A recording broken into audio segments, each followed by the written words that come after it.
All right, this is CS50, and this is week 5, which is going to be our last week in C. But what that means is that we'll have, OK. But with this week, with last week, and really all of the weeks prior, have you been hopefully acquiring, if slowly and with some challenge, like some fundamental building blocks that are still going to underlie everything we continue doing in the semester, even as we transition to so-called higher level languages. Next week, indeed, we'll introduce Python, a very popular language that does not have pointers, does not have memory management at this very low level, but that's really just because someone else wrote the code that will do that for you, and it's going to make our lives easier because it means when you want to solve a problem conceptually up here to just get real work done or build something amazing, you don't have to really get into the same weeds as we have been deliberately this week and now last. But the goal ultimately is that you better understand and can better harness then all that a computer can do, even in those higher level languages. So today we're going to focus particularly on data structures, how you might structure your data in memory, which really amounts to building things digitally, stitching together ideas and concepts in memory using this new building block from last week, which of course are these pointers. Pointers allow you to store addresses in memory, like in variables. But with those simple addresses, we can sort of leave these breadcrumbs. We can point from here to there, and we can conceptually stitch pieces of data together. But there's going to be different ways of doing that. And today we'll focus first on what's generally known as an abstract data type. And similar to a type in C more generally, it does actually have some properties in it, but the underlying implementation details of an abstract data type are ultimately up to you. That is to say, an abstract data type can represent one thing and can do something, but how you implement it allows you some discretion underneath the hood.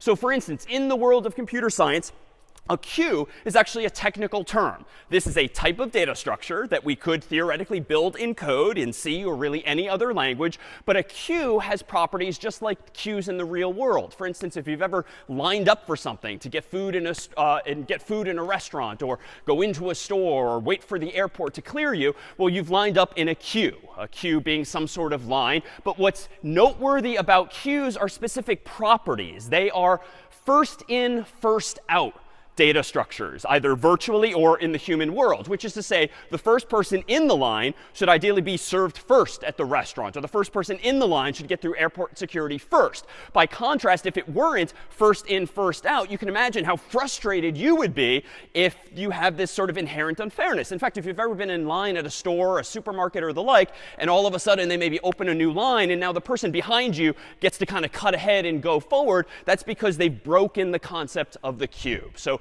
it has this inherent potential for unfairness unless you maintain this first in, first out property. This would be true, too, for like a to-do list, just for productivity's sake. If you're in the habit on paper or virtually making a to-do list, ideally, you probably want to go through that list top to bottom so that you actually get the first stuff you thought of done first, rather than always focusing on your most recent thought. Now, within the world of queues, there's generally two operations, two functions, if you will, that any queue would have, either in the real world or in the virtual.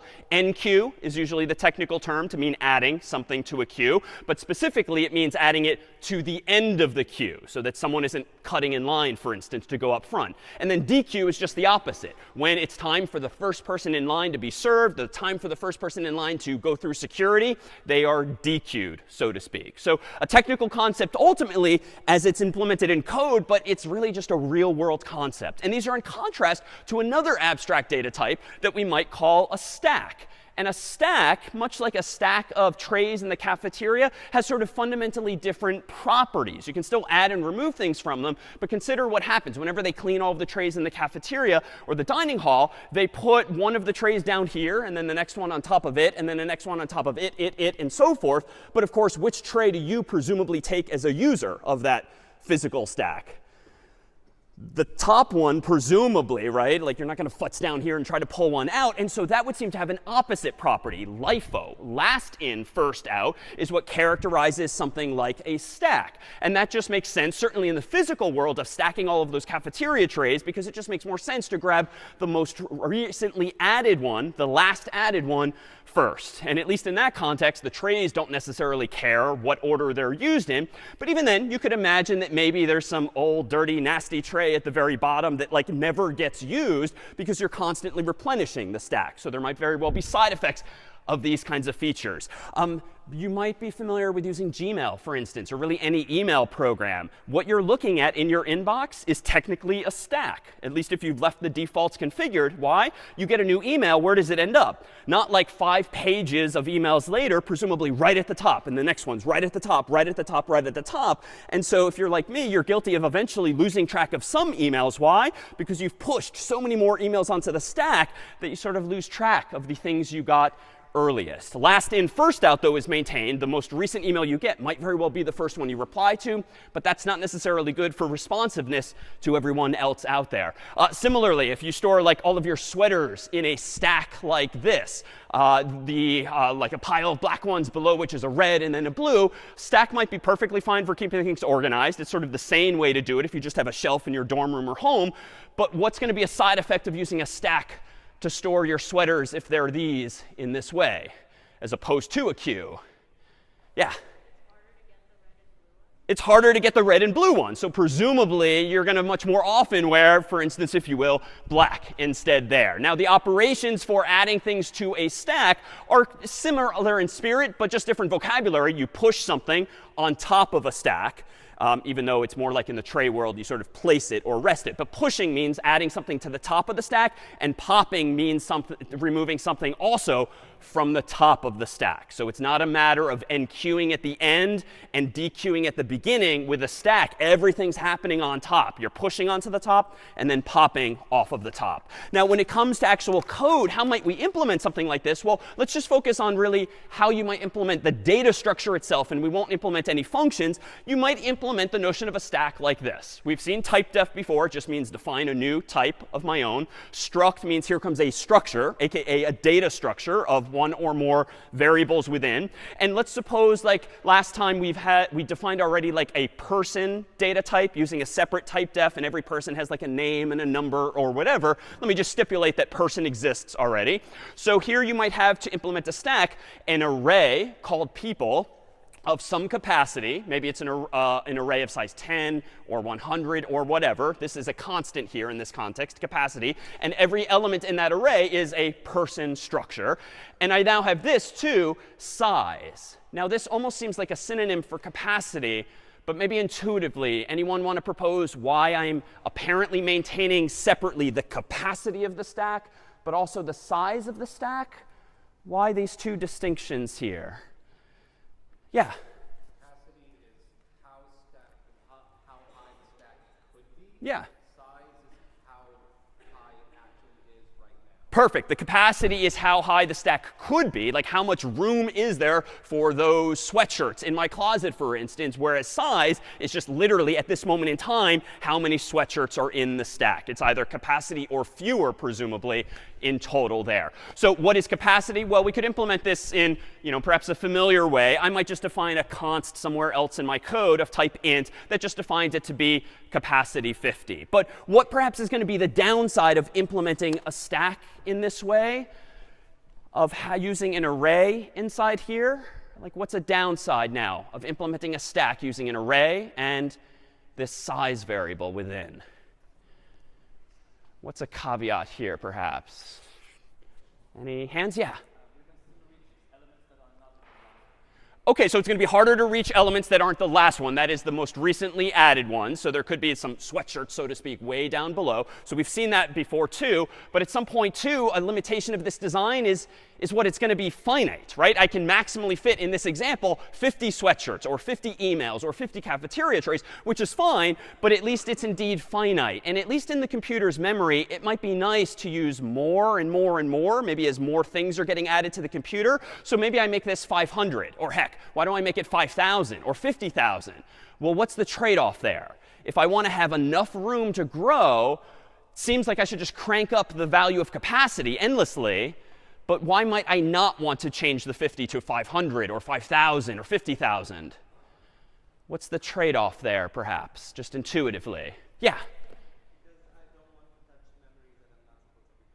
OK, you don't want to touch memory that you're not supposed to be touching. And in this case, that wouldn't be a risk per se unless you indeed overflow the stack. But there's a related issue in asking for that much memory. What would another downside be?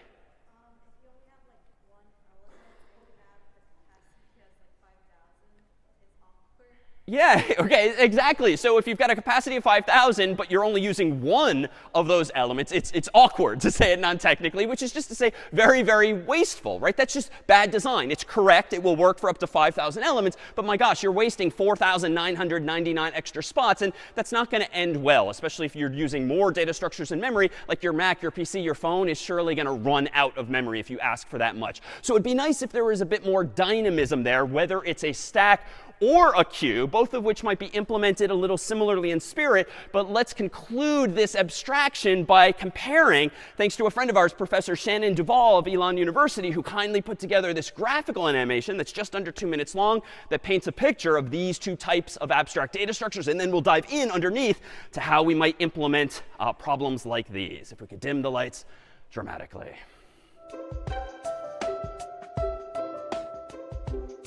Once upon a time, there was a guy named Jack. When it came to making friends, Jack did not have the knack. So Jack went to talk to the most popular guy he knew. He went up to Lou and asked, "What do I do?" Lou saw that his friend was really distressed. "Well," Lou began, "just look how you're dressed. Don't you have any clothes with a different look?" "Yes," said Jack, "I sure do. Come to my house and I'll show them to you." So they went off to Jack's, and Jack showed Lou the box, where he kept all his shirts and his pants and his socks. Lou said, "I see you have all your clothes in a pile. Why don't you wear some others once in a while?" Jack said, "Well, when I remove clothes and socks, I wash them and put them away in the box. Then comes the next morning, and up I hop. I go to the box and get my clothes off the top." Lou quickly realized the problem with Jack. He kept clothes, CDs, and books in a stack. When he reached for something to read or to wear, he chose the top book or underwear. Then when he was done, he would put it right back. Back it would go on top of the stack. "I know the solution," said a triumphant Lou. "You need to learn to start using a queue." Lou took Jack's clothes and hung them in the closet, and when he had emptied the box, he just tossed it. Then he said, "Now, Jack, at the end of the day, put your clothes on the left when you put them away. Then tomorrow morning, when you see the sun shine, get your clothes from the right, from the end of the line." "Don't you see," said Lou, "it will be so nice. You'll wear everything once before you wear something twice." And with everything in queues in his closet and shelf, Jack started to feel quite sure of himself, all thanks to Lou and his wonderful queue. All right. So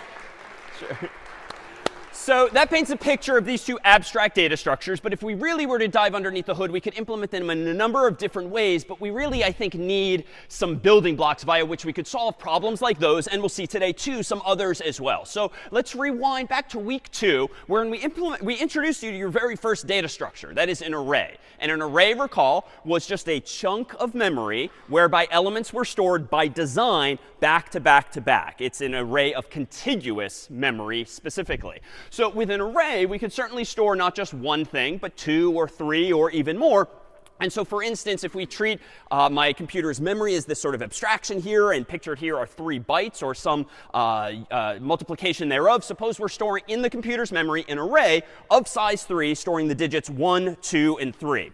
Well, remember that if we zoom out per last week, there's other stuff going on in memory. So even if we want to add another number to this array that we didn't think of when we first started the program, like the number 4, ideally we would put it right here next to it. Otherwise, it's no longer an array. So by definition, if we're using an array, it's got to end up right there after the 3. But what else is going on inside of your computer's memory? Well, assuming your program is of any length and you've got other variables, other functions, you've been running it for a while, there's a lot going on and your memory is being used and reused. So for instance, somewhere in memory might be immediately adjacent to this, like hello, comma, world, \0, the null character, just because maybe you have another variable somewhere in there that is storing that particular string alongside your existing array of size 3. And all of these Oscar the Grouches here really just represent what we called last week garbage values. Like there's obviously bits there because they don't disappear. They're always going to be inside of the computer somehow implemented, but we don't really know or care what they are. They're the remnants of those bytes having been used for other older variables, previous function calls, or the like. But the problem clearly here is that, OK, 1, 2, 3 is there, but the h is here. And unless I want to start taking a byte out of my string by overriding the h with a 4, like we just can't fit it right there. And yet, even though there's Oscars all over the place, those are indeed garbage values. And therefore, we could use that space because it's technically unused. We just don't know or care what the values are. So where could I put 1, 2, 3, 4? Well, my gosh, like I have all this memory down here that's unused. I could certainly change those garbage values to be 1, 2, 3, 4.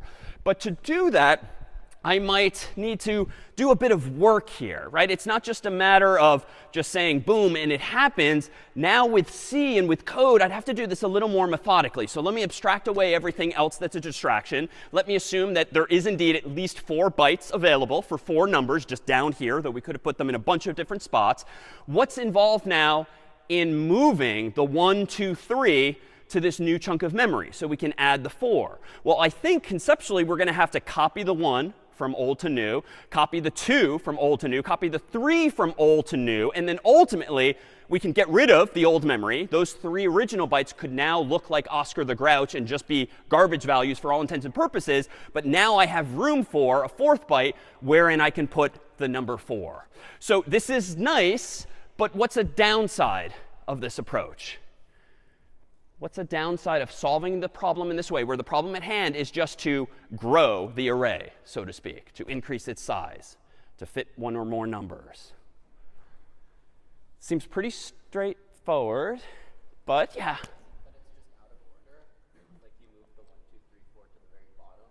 OK, maybe it's out of order, but I think that's OK because the order is just matters that it's relative. So long it's still contiguous, back to back to back in a different chunk of memory, I think we're OK there. It's not like I changed it to 4, 3, 2, 1, but a reasonable hunch, yeah.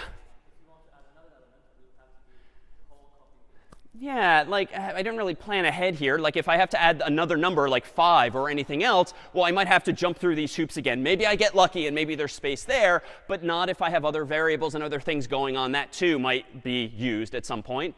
Other thoughts? Yeah. Slow efficiency. Why? Yeah, I mean, it's just inefficient. It's sort of bad design, arguably. Why? Because I had to copy all of my original work down here. And as you note, if I want to add a 5th number, I'm going to have to copy it again and again and again and do things n times again and again. Now, maybe that's necessary. We'll soon see for sure. But it feels like this is not going to end well, especially if the array isn't of size 3 or 4, but 300, 400. Your computer ends up spending so much time just spinning its wheels. I mean, honestly, better might be this. Like if this is my same array, physically incarnated now, 1, 2, 3. It's literally on the edge of the shelf, so there's no room for the number 4. You know, maybe where we could take this story is, well, let's just find room for the 4. Like let's just put the 4, for instance, over here, replacing some available garbage value, some spare byte over here. But now, wait a minute. I've broken the definition of an array, right? I can't have 1, 2, 3 and then 4 over here. So maybe there could be a mechanism if I put this thing on again where when you get to the end of the existing elements, maybe I just somehow digitally point to the fourth array. And maybe we can kind of stitch together all of these different values in memory so that if you follow the arrows, so to speak, we can reconstruct exactly what the order is, even without having to find or make room here or pick up all of these numbers and move all of them over there. So that's perhaps the direction in which we'll go here. So let's see how we might get to that spot as follows. Let me go ahead and open up, say, VS Code here. Let me open up a program called list.c in my terminal. And let me go ahead and whip up a relatively simple program that just demonstrates what we did back in week 2 when we introduced arrays as follows. Let me include standard io.h so we can print stuff out. Let me do int main void, no command line arguments for now. Let me give myself an array called list of size 3, and I'll just hard code it to keep it simple for lecture's sake, each of which is going to be an integer.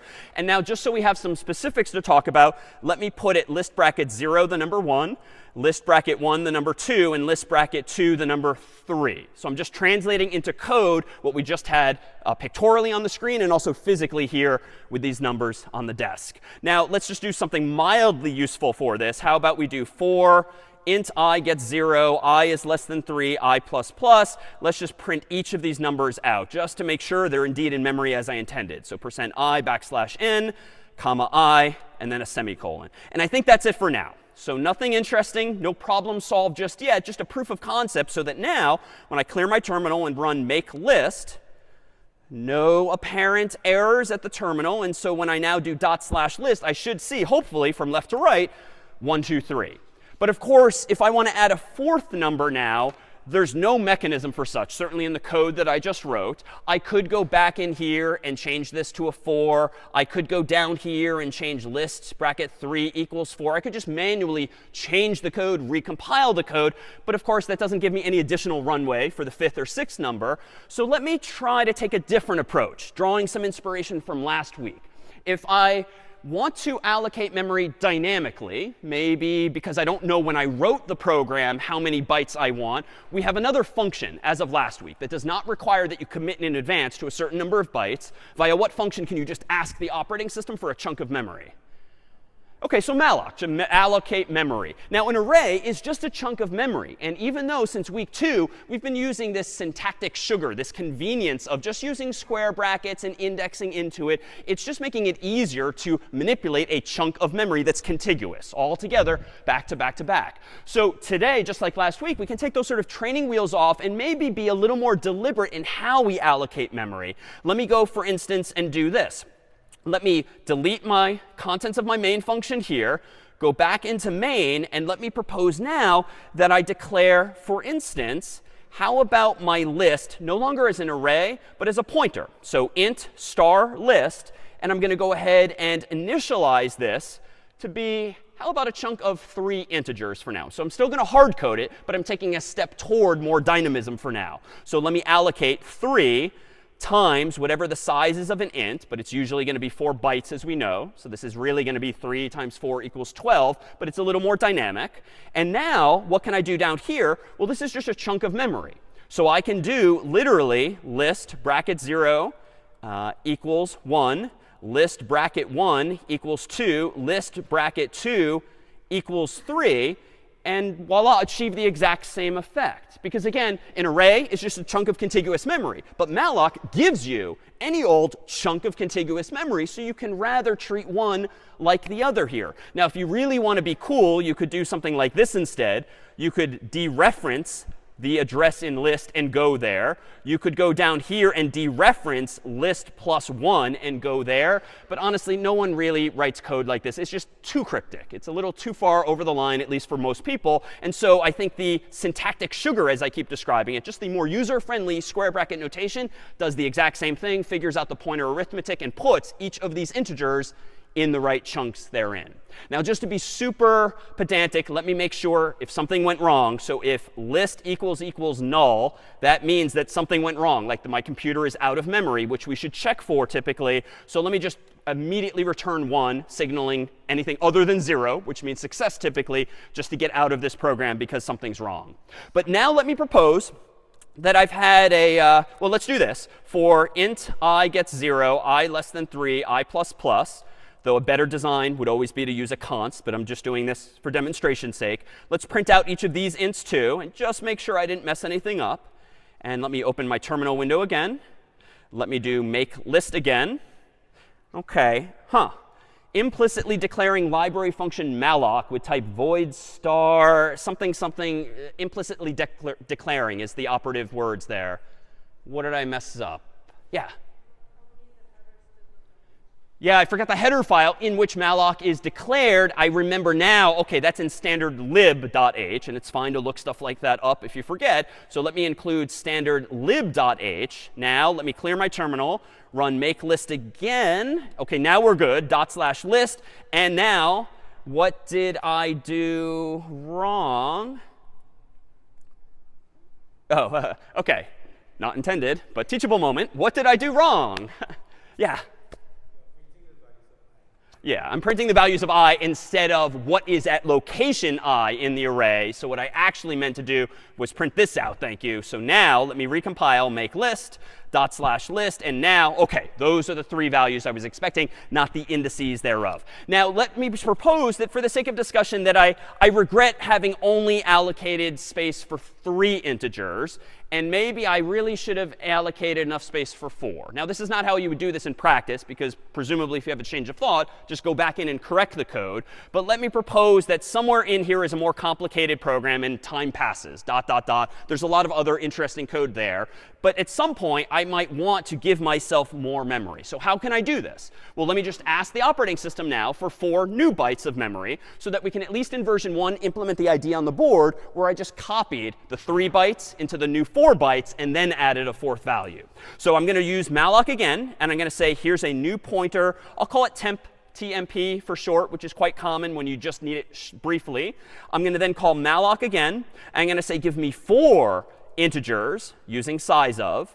Let me again make sure. So if temp equals null, something went wrong. So let me just immediately return 1. And for good measure, before I return 1, let me free the original list so that I don't leak memory. So I'm not just immediately returning 1. I'm being a good citizen and remembering, well, if this malloc call did succeed, and indeed I got as far as line 18, but then line 18 failed, I should free the memory that I previously mallocked. So again, that's the rule of thumb. If you allocate it, you should be the one to free it, even before you're about to quit.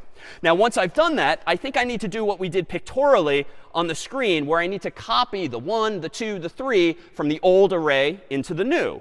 So how might I do this? Well, let me give myself a loop. So for int I gets 0, I less than 3, I++, because the size of the original is still the same.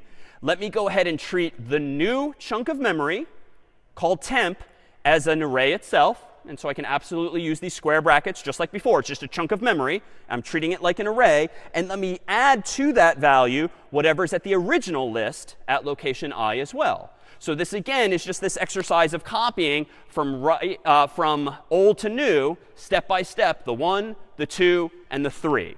But I still need one additional step. If my goal at hand now is to have ultimately a 4th value here, well, I'm just going to hard code this for demonstration's sake. And I'm going to go to the very last location of temp, which is of size 4, which means the last element in temp is temp bracket 3, because it's 0 indexed, but there's 4 total spaces there. And I'm just going to arbitrarily, for the sake of discussion, put the number 4 there. And that is what happened when we proposed changing the final garbage value there to that 4. But now I need to do what the slide did for us sort of magically on the screen. I should now do a couple of final things. I should free the original list, which I've not done yet, because I only called free earlier in cases of error, and that was just to be safe.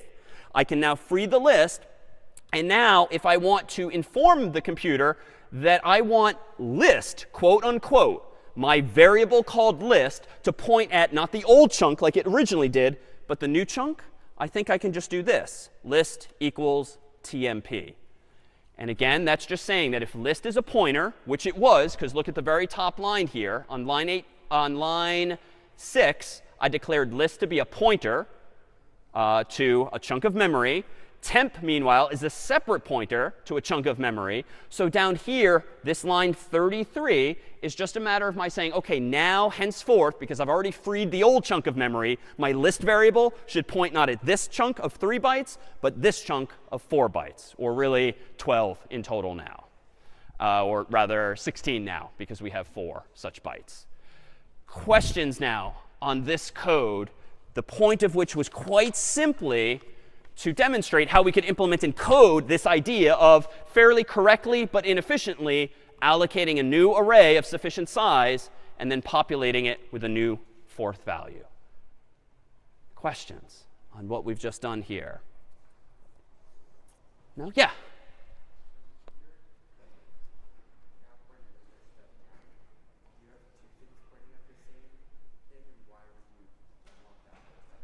Good question. At this point in the story, with line 33, do I not have 2 different variables pointing at the same chunk of memory? Short answer, yes. But here's where the semantics are perhaps compelling. List is the variable that I intend to use longer term and keep around in memory. And again, assume that there's even more code going on here that we just didn't write yet. So it's useful to have that variable. Temp was just kind of a necessary evil, because up here, it would not have been correct to do this. It would not have been correct to say list on line 18 equals the new chunk of memory, because this would have represented a memory leak. If I prematurely change temp to point not at the old chunk but the new chunk, at that point, no one's pointing at the old chunk, and so I've lost those 3 bytes. Valgrind, for instance, would yell at you for having lost as many bytes in memory. So in this case here, I do leave this as temp. Yes, it's duplicative at this point, but it's not a huge deal if it was just meant semantically to be a temporary value. But down here, at the risk of one more line of code, I still want to be a good citizen, free list, and maybe just for good measure, return 0 explicitly. But notice, it's not doing it twice per se. On line 31, what am I freeing? The original address of list, the 3 integer version.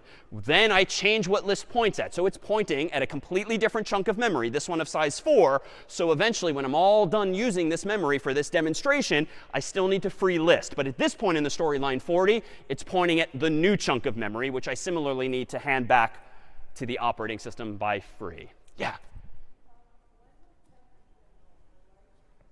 When would temp equal null? So let me scroll back up slightly. This is being a good citizen and a good programmer. Whenever it comes to using malloc, malloc can return null if the computer is out of memory. So this is maybe a much bigger program. You've got other things going on in it. And so you just don't have enough memory available to be handed. Malloc needs to signal to you that there's some error. And so it will, by convention, per the documentation, per the manual pages, return null. So this is just me being a good citizen. Otherwise, here's another error that might cause your program to crash with a segmentation fault. If you get back null, but you assume that it's good memory, going to address 0, aka null, will crash your program intentionally. Yeah?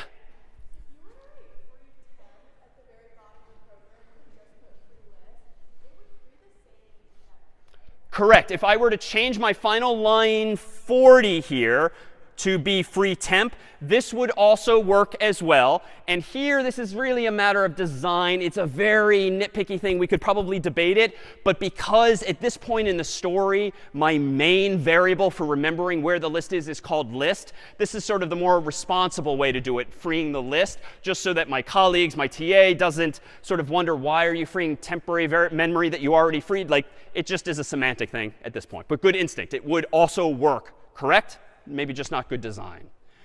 All right, so it turns out that this gets annoying quickly, as it did in the picture of doing all of this duplication. And even though technically it's necessary to copy those values if you need a newer, bigger chunk of memory, there is at least a function in C that simplifies a lot of this for us. And in fact, let me go ahead and do this. Instead of using malloc this second time on line 18, in addition to the first time I used it on line 6, I'm actually going to try and introduce another function called realloc, which, as the name suggests, tries to reallocate memory for you. And it works a little differently from malloc.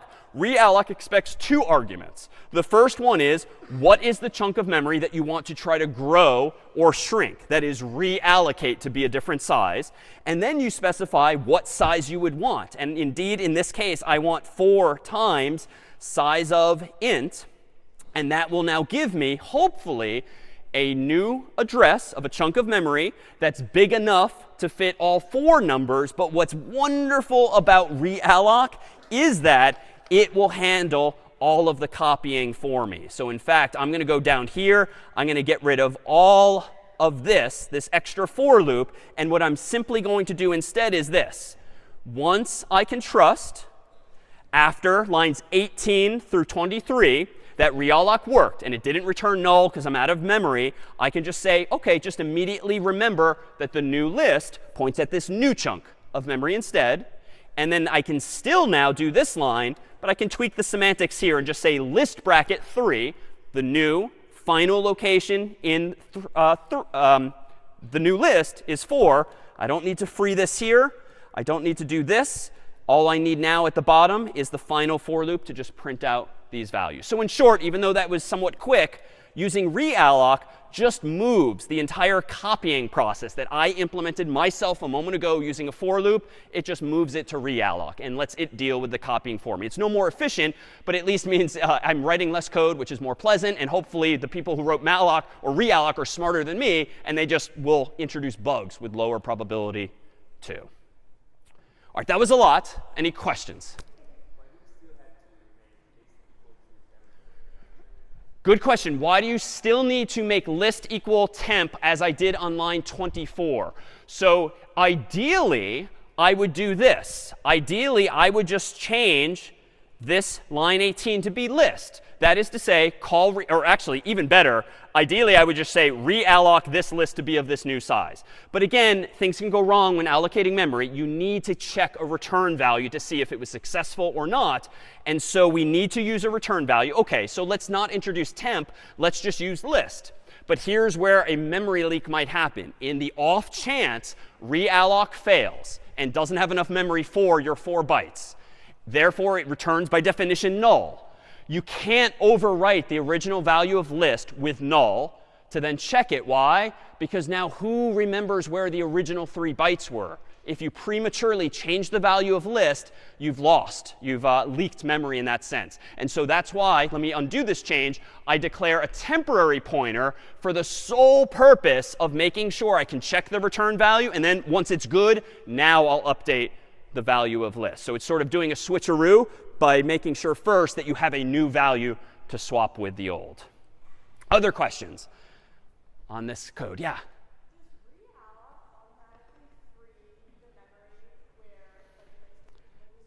Indeed, realloc automatically frees the previous memory for you. And better yet, it's even smarter than that.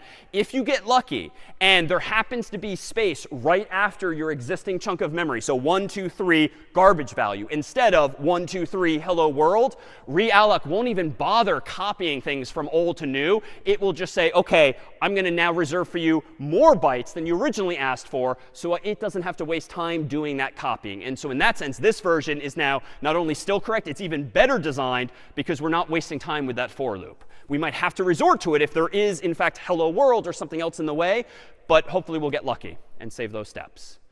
Other questions on this manipulation of code here? Yeah, in the middle.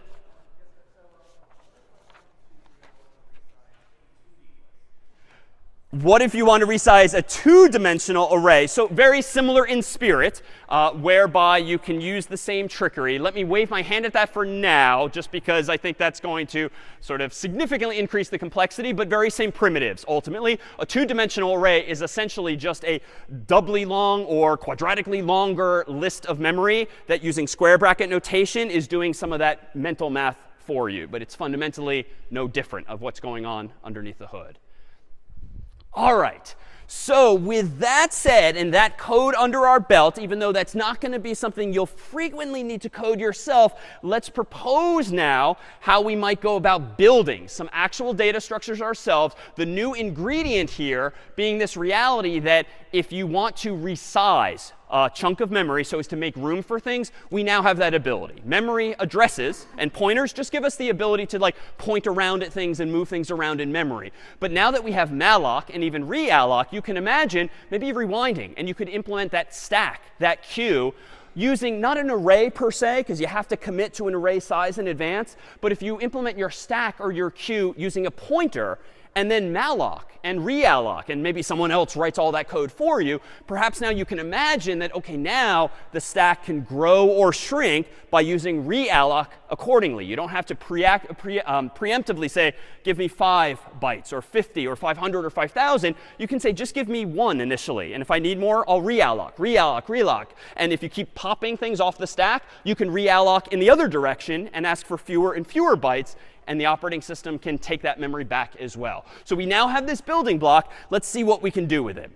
So we've had a few pieces of syntax in recent weeks, all of which we're going to combine now in just a slightly more clever way. So struct is this keyword in C that lets us build our own structure in memory, like a collection of 2 or 3 or more variables, like a person that we've seen before. The dot operator, recall we've used when you do have a struct, like a person, and you want to go inside of it. So like person.name or person.number. We did this a few weeks ago now. But the dot operator just allows you to go inside of a structure and get the individual variables within. And then the star operator, unfortunately, has a lot of uses now. One was multiplication. My God, that was easy back in the day. Now it's used to declare pointers. It's also used to dereference pointers, so to make one exist and then go to that address. Unfortunately, it's the same symbol for all of those, but it's all related. But with these 3 symbols, it turns out you're going to get one last one today. And my God, it finally looks like the concept.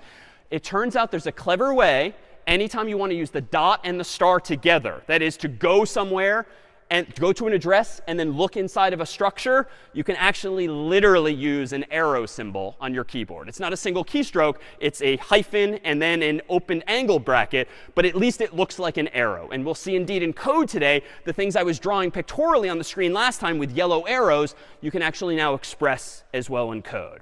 And so here we have our next data structure called a linked list. And this is one of the most useful, powerful concepts in C. It's the kind of thing that you can take for granted in Java and Python and higher level languages. But today we'll see how we or others can actually build these things just using these same primitives. So a linked list is going to allow us to actually do what we used a foam finger for last week, allow us to link together, for instance, these 3 values, maybe with that 4th value over there. And then if there's a 5th, maybe this other foam finger points even farther over way to that 5th value. The key being that you can stitch together fancier data structures without having to pick all of these up and find new space.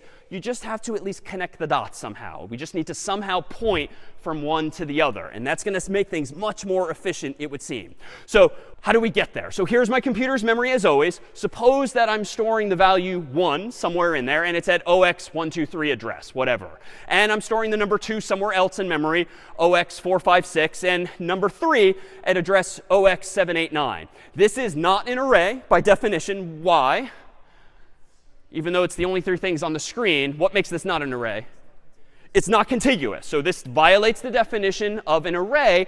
But especially since they're sequential, it kind of looks to a human like a list. So it would be nice if there were a data type called list. And there isn't in C. There will be in Python. But you know what? If I could somehow stitch together these 3 values so I can get from one to the next, then I think we could achieve the idea, the concept of a list, without this really annoying constraint that they all be contiguous as in an array.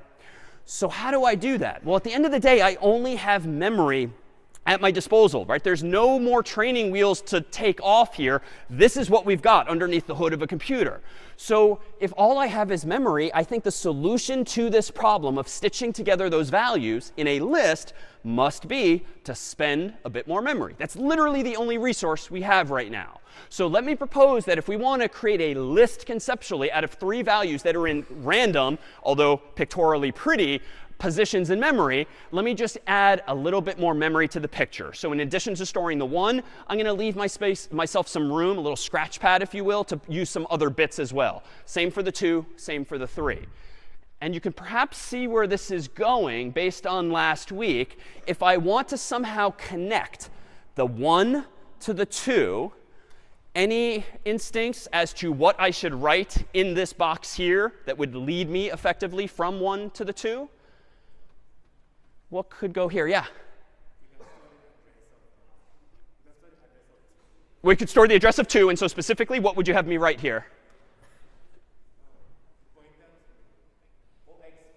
Perfect. Ideally, I would just put in this box another integer, one that happens to be represented in hexadecimal, but that's just a base system. It's just a human thing for us to look at.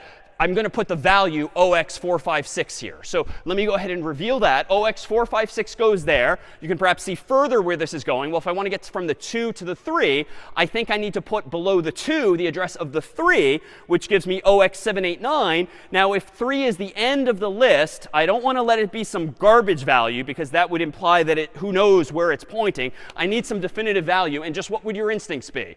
If I want to make clear with some special sentinel value that the buck stops here, what do I put? What might my options be?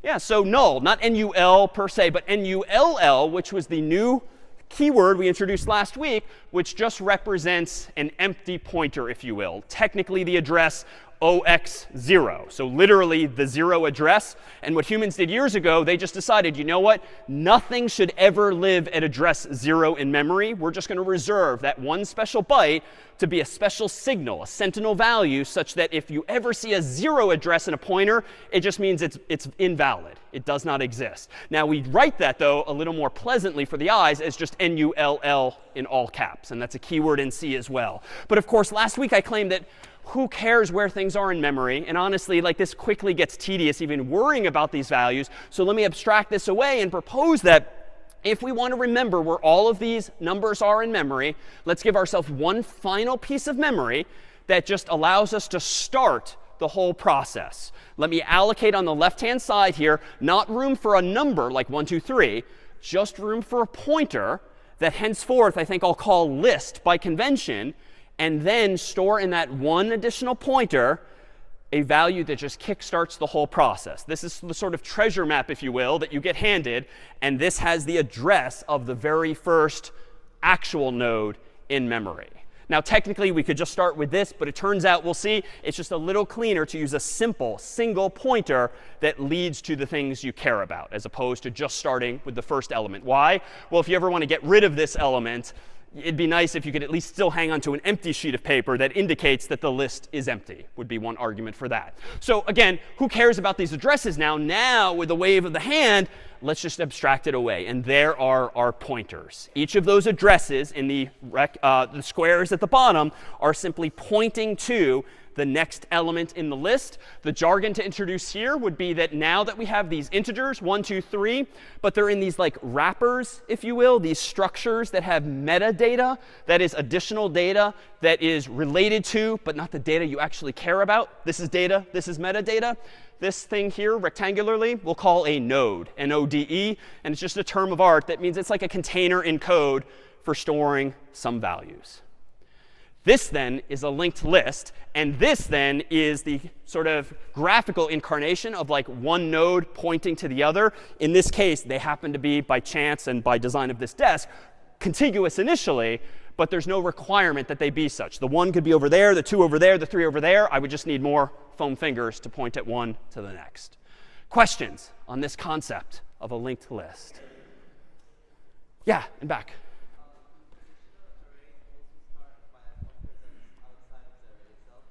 Can you say that again?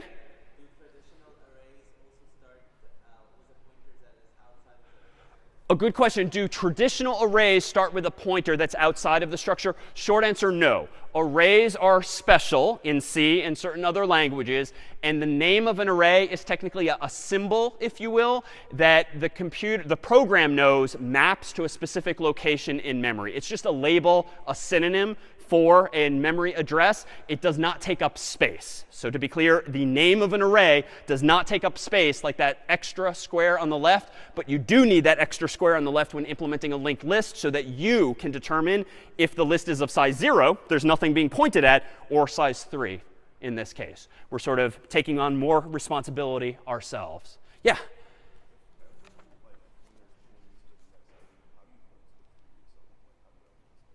How do you point to the next element? Can you elaborate?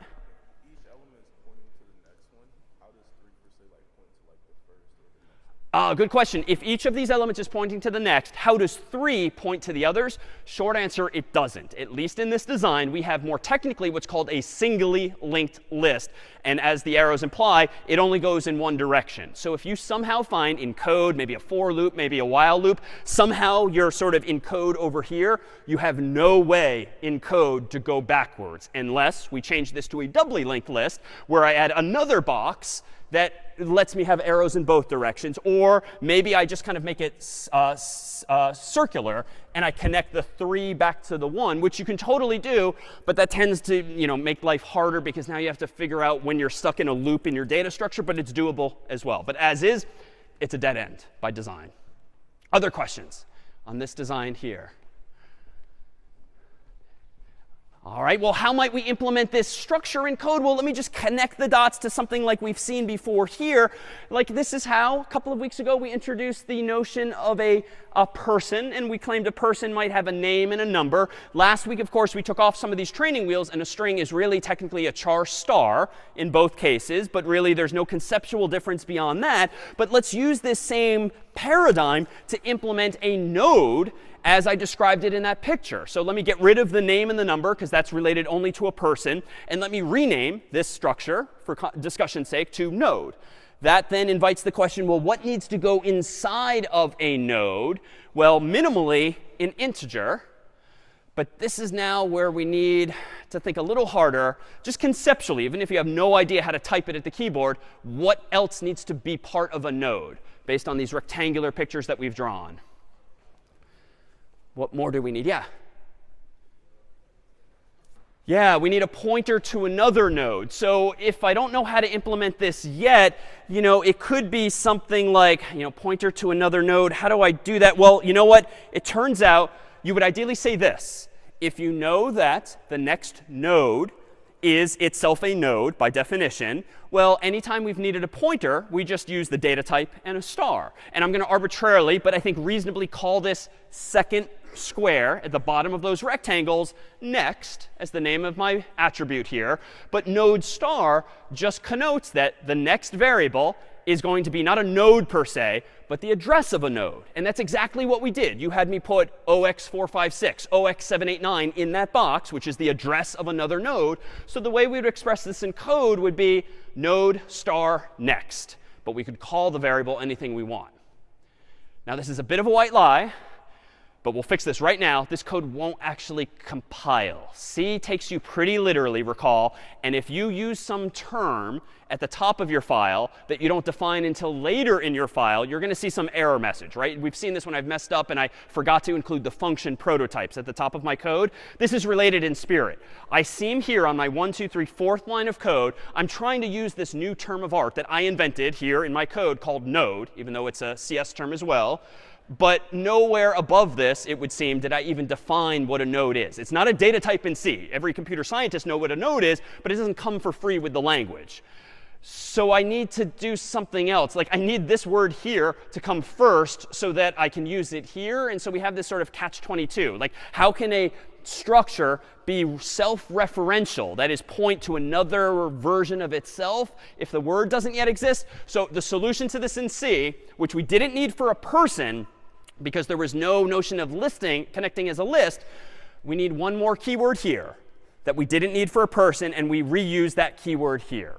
So kind of an annoying detail, but if we preemptively call this whole thing struct node, you can now refer to the thing on the inside as a struct node star, but then you can shorten the name of the whole thing from struct node to just node. Sort of an annoying sequence of steps, but in short, anytime you're building a node, a linked list in memory, this is just the paradigm. You use typedef, struct, the name of the thing you want to define, like node. You use that name on the inside if you want to point from one to another, and then you can shorten it down here to just be called node. Questions then on this code here? Questions on what we just did? Well, if I rewind just a moment to that final picture, what would be the upside, to be clear, of having jumped through these hoops and added this complexity, if you will? What problem did we just solve by linking together these three values, to be clear? Yeah? Making lists that are? that are not contiguous, if you will. So making lists that are not contiguous in memory, the upside of which is that if I want to add the number 4 to this list, it looks like I could choose from any chunks of available memory on the screen. I just need to sort of point from the end of the current list to wherever that other one is in memory. What I don't need to do, to be clear, is copy the 1, the 2, or the 3. Everything can just stay put, which means time-wise, I can do this much more quickly, it would seem, without copying things again and again, and even without using realloc to let it do all of the copying potentially for me. All right, but as we'll start seeing even more in the coming weeks, every time we benefit and solve some problem, we pay a price. There's a trade-off. What is a downside, as you might perceive now, of using a linked list instead of an array? Yeah. Yeah, I mean, we use twice as much memory because now, in addition to storing the integers 1, 2, 3, I also need to store a pointer for each of those. And honestly, even this picture is a bit of simplification. Technically, in most systems today, each int would be 4 bytes. Technically today, most pointers, though, would be 8 bytes. I just didn't want to draw this weird shape on the board where the bottom square is even bigger than the top square. But technically, we're using even more than twice as much space for these pointers. So there's that trade-off. Now, thankfully, decades after C was invented, memory is generally much cheaper nowadays. And so it's OK to sort of spend more of it if you need to. And it depends on what you want to optimize for. But that's absolutely here a downside. What's another downside of having transitioned to a linked list? You can't index into it. Now, I haven't even tried in code, but when you have a linked list, you can no longer use square bracket notation. Because why? Well, square bracket notation just assumes the contiguousness of memory. Location 0 is here. Location 1 is literally 1 to the right. Location 2 is literally 1 to the right, 1 to the right. These things, even though I've drawn it from right to left to just keep things pretty, there are gaps here. And this is just my interpretation of this. These gaps could be big. They could be narrow. They could be down here, up here. They could be anywhere so long as we're linking things together in this list. The computer can't just use bracket 0, bracket 1, bracket 2 anymore because it can't do simple arithmetic and jump to like the middle. And now here's perhaps the worst price we've paid. If you don't have square bracket notation, or really you don't have contiguousness, what algorithm did we just sacrifice for this dynamism? If you rewind even back to week 0, and we gave it a name in week 3, what algorithm can we not use now if we can't assume that the memory is back to back to back to back? Binary search. Why? Because binary search, just like the phone book back in the first week, requires being able to arithmetically jump right to the middle. Right? Take the total length of it, divide by 2, and boom, you're right there in the middle with some simple arithmetic. Here, they might be laid out, again, with these big or small gaps. There's no simple math I can do to just jump immediately to the one in the middle. And in fact, again, if this TV were bigger, the 2 could technically be in memory, be way down here, or even way over here. The foam finger could be pointing in any number of directions, depending on where malloc put the thing. There's just no way to do binary search. And so it would seem that we've paid another price, indeed, in terms of its performance. We're now talking about linear time again. So that's a regression. Now, that's also a lot. Feels like a good time for some muffins and fruit out in the lobby. And when we come back, we'll try to solve the problem we just created. So see you in 10. So we are back. And let's see if we can't now take some of these higher level concepts of like stitching together these nodes in memory and translate it to some actual code. But we'll do it step by step first before I actually start writing it in VS Code. So if Carter, you wouldn't mind helping me step through with some visuals, let me propose that line by line we solve some of the problems that we've just created for ourselves in building this thing in memory. So let's go ahead and first consider how we could build a linked list containing the numbers, indeed, 1, then 2, then 3. And let's translate each of those steps to code, and then we'll put it all together into something that actually runs. So how about the first step here will just be this, to declare a pointer called list that initially has no value, at least at this point in the story. List is the name of the variable. Node star just means that this is essentially going to be our little square over here that points to the beginning of the list. Of course, it's ideal if it ultimately has a value, because when we initially call this line of code, it just gives us, indeed, that square over here on the left, but it's got a garbage value because there's no equal sign on the other side there. So let's propose that we do one more step here and actually initialize it to null, so that if only we know that it's not garbage, it at least has some known value. And null is a good way of signifying that at this point in the story, the list is empty. Indeed, null indicates there's no nodes in the list. So that picture would now look like this, whereby let's just draw, instead of writing null everywhere, I'll just leave the squares blank when it's not a garbage value per se. It's literally OX0 or null.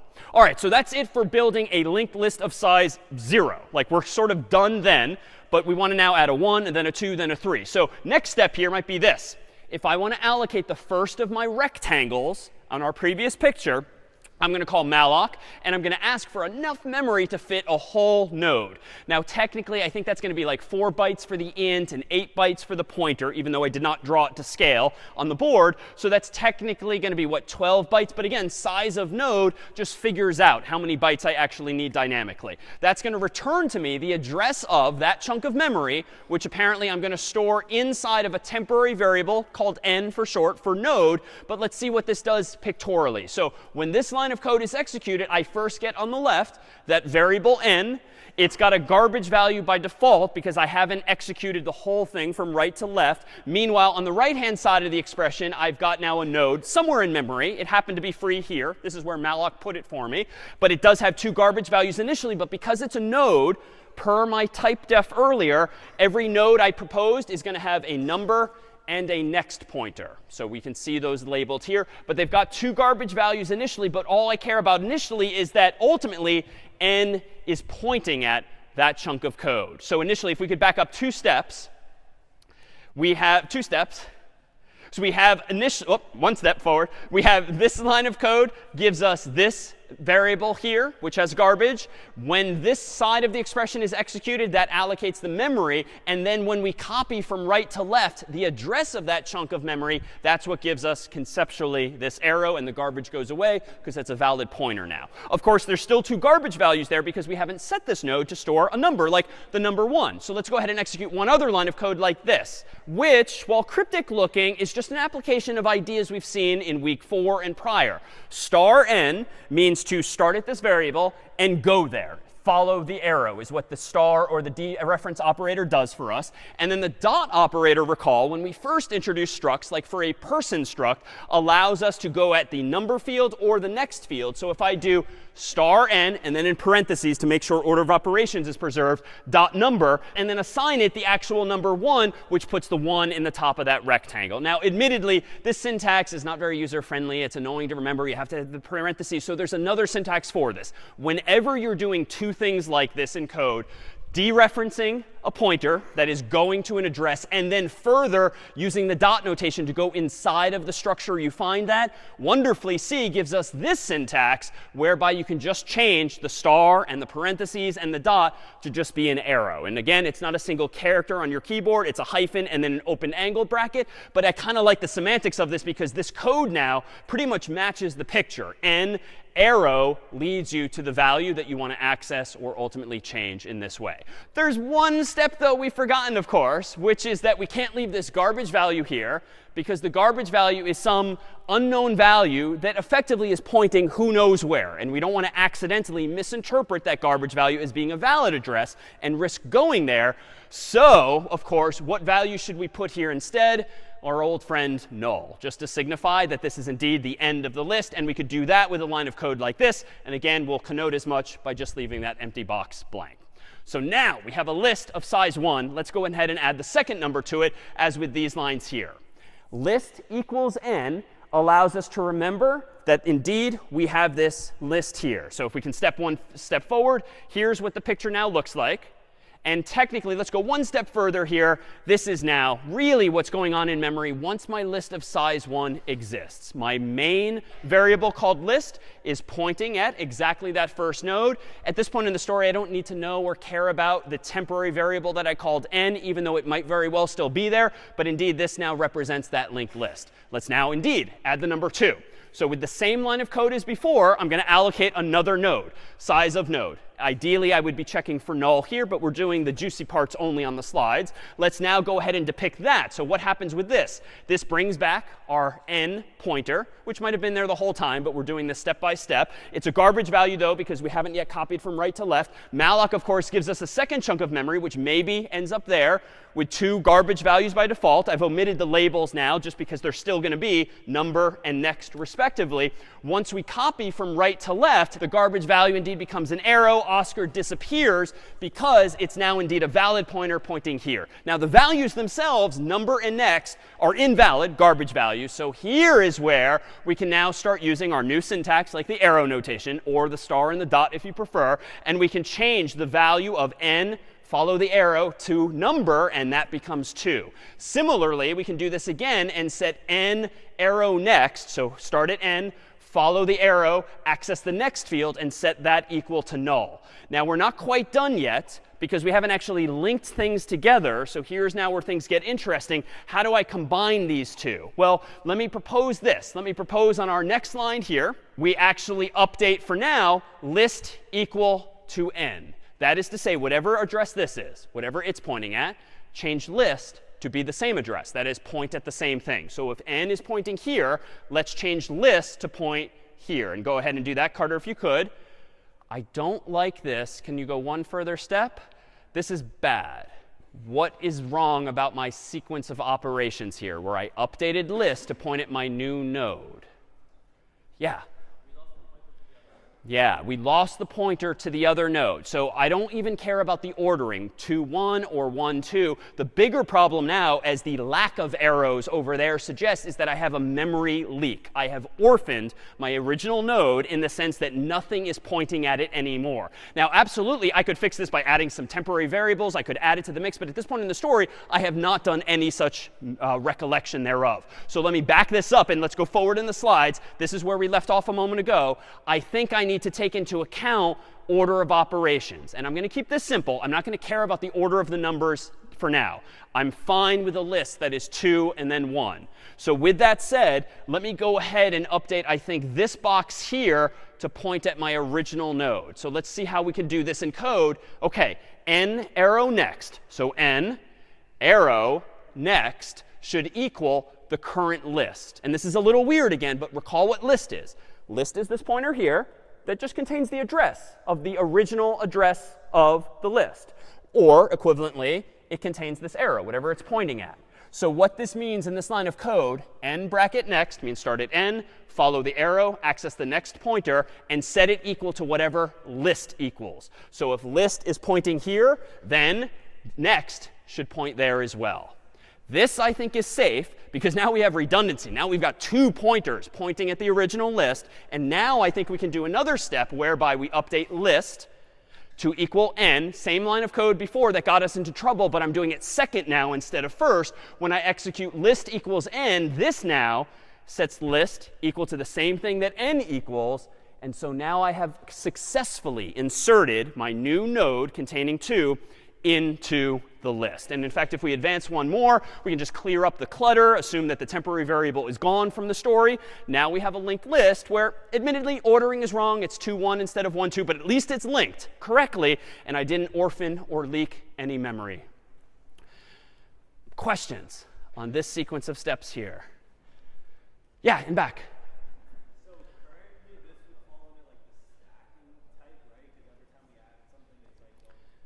Yeah, spot on. So this would fall under that category of a stack, if you will, although I've not called it that by name because I just pushed the number 2 onto this data structure, if you will. And indeed, it ended up at the beginning of the list instead of the end. And so here's where we see a distinction between an abstract data structure, which is where we began. A stack is a thing like the pile of sweaters that just has push and pop properties and LIFO access, last in, first out. How do you implement something like that in memory? Well, it would seem that you could implement the notion of a stack here, not for sweaters, but for numbers, using a linked list, so long as you implement insertion, aka pushing, by prepending new values to the list, by prepending again and again. And if, Carter, you don't mind hitting the keyboard one more time, if I wanted to add the number 3 now, you could imagine prepending it to the list. Why? Well, honestly, especially as this list gets longer and longer, I kind of like the appeal of prepending these elements. Why? Because even if this list gets crazy long and way, way out here, you didn't notice me following all of the arrows earlier to do the insertions. If I want to insert a fourth number, a fifth number, a sixth number, all I have to do is like insert it here, if you will, point it at the original start of the list, then update this pointer, and done. And I would say that's like 2 steps, give or take. It's not going to be n steps, as it would be if I had to append the new nodes to the end of the list. Now, of course, we've sacrificed ordering of these numbers. They're literally in the opposite order, or whatever order they were inserted in, but that might very well be OK, depending on the goal at hand. All right, thank you to Carter for stepping through this. What if now we wanted to translate this? Oh, sure, thank you. It's all for you, none for me in this example. So here we have perhaps a way of translating this now to some actual code. And this will be the last of like the sort of intense code here, just to give you a sense of how we can translate this idea now to actual steps. So this is list.c in VS Code here. Let me go ahead and make a couple of changes up top. Let me go ahead and how about declaring a node using typedef, struct node using our new framing as before. I'm going to give every node a number, as I proposed, and every node a pointer to the next element, which is going to be implemented just as before. And I'm going to simplify the whole name as just node. So all of that is the exact same typedef that we proposed earlier. Now, let me go ahead and get rid of all of this code, which we wrote earlier, and recall that this was the most recent version that was not a linked list. This was just an array that we allocated and then reallocated. So this is sort of the old way of doing things, but it was inefficient because we might have to lean on a for loop or lean on realloc to copy everything around. We're now going to re-implement the notion of a list as an actual linked list, not as an array. So my main function now might do something like this. And I'm going to really just copy the lines of code that we just stepped through on the board. So let me give myself a special variable called list that's going to be initialized to null. And this is just my pointer, the square on the left-hand side of the screen, that represents the start of the list. And if it's null, it means the list is empty. So done. I'm done implementing a linked list of size 0. Well, now, how do I want to run this code? Well, let me propose, for the sake of discussion, that this version of the program will take command line arguments. So I want to be able to do something like this. I want to run this program ultimately and type in 3 command line arguments like this, 1, 2, 3. And I want my program in a couple minutes to allocate 1, 2, 3 nodes and stitch them together, just like the visualization on the board. I could use getInt, but it's just going to be faster if we use command line arguments. So again, I'm just borrowing some concepts from week 2. But none of that's possible yet until I change my code here. So let's do this. Int argc, string argv. But you know what? We know that strings are not actually a thing anymore. So I can change my command line argument definition to be what it really is. It's really char star. But it's the exact same thing as in week 2. Just strings are no more, at least without the training wheels on anymore like last week. And now let me do this. For int I equals 1, I is less than argc, I++. So what I'm doing with this loop is I just want to iterate over the command line argument. So I have one number at a time from the prompt. What else do I want to do here? Well, let's go ahead and how about do this? Let's get a number. So int number equals argv bracket I. So a couple of notes here. 1, I'm starting my for loop at 1 instead of 0, but I'm going up to argc. Argc is argument count, how many words are at the prompt. Why am I starting at 1 instead of 0, though, given my goal? Why am I starting at 1? Yeah.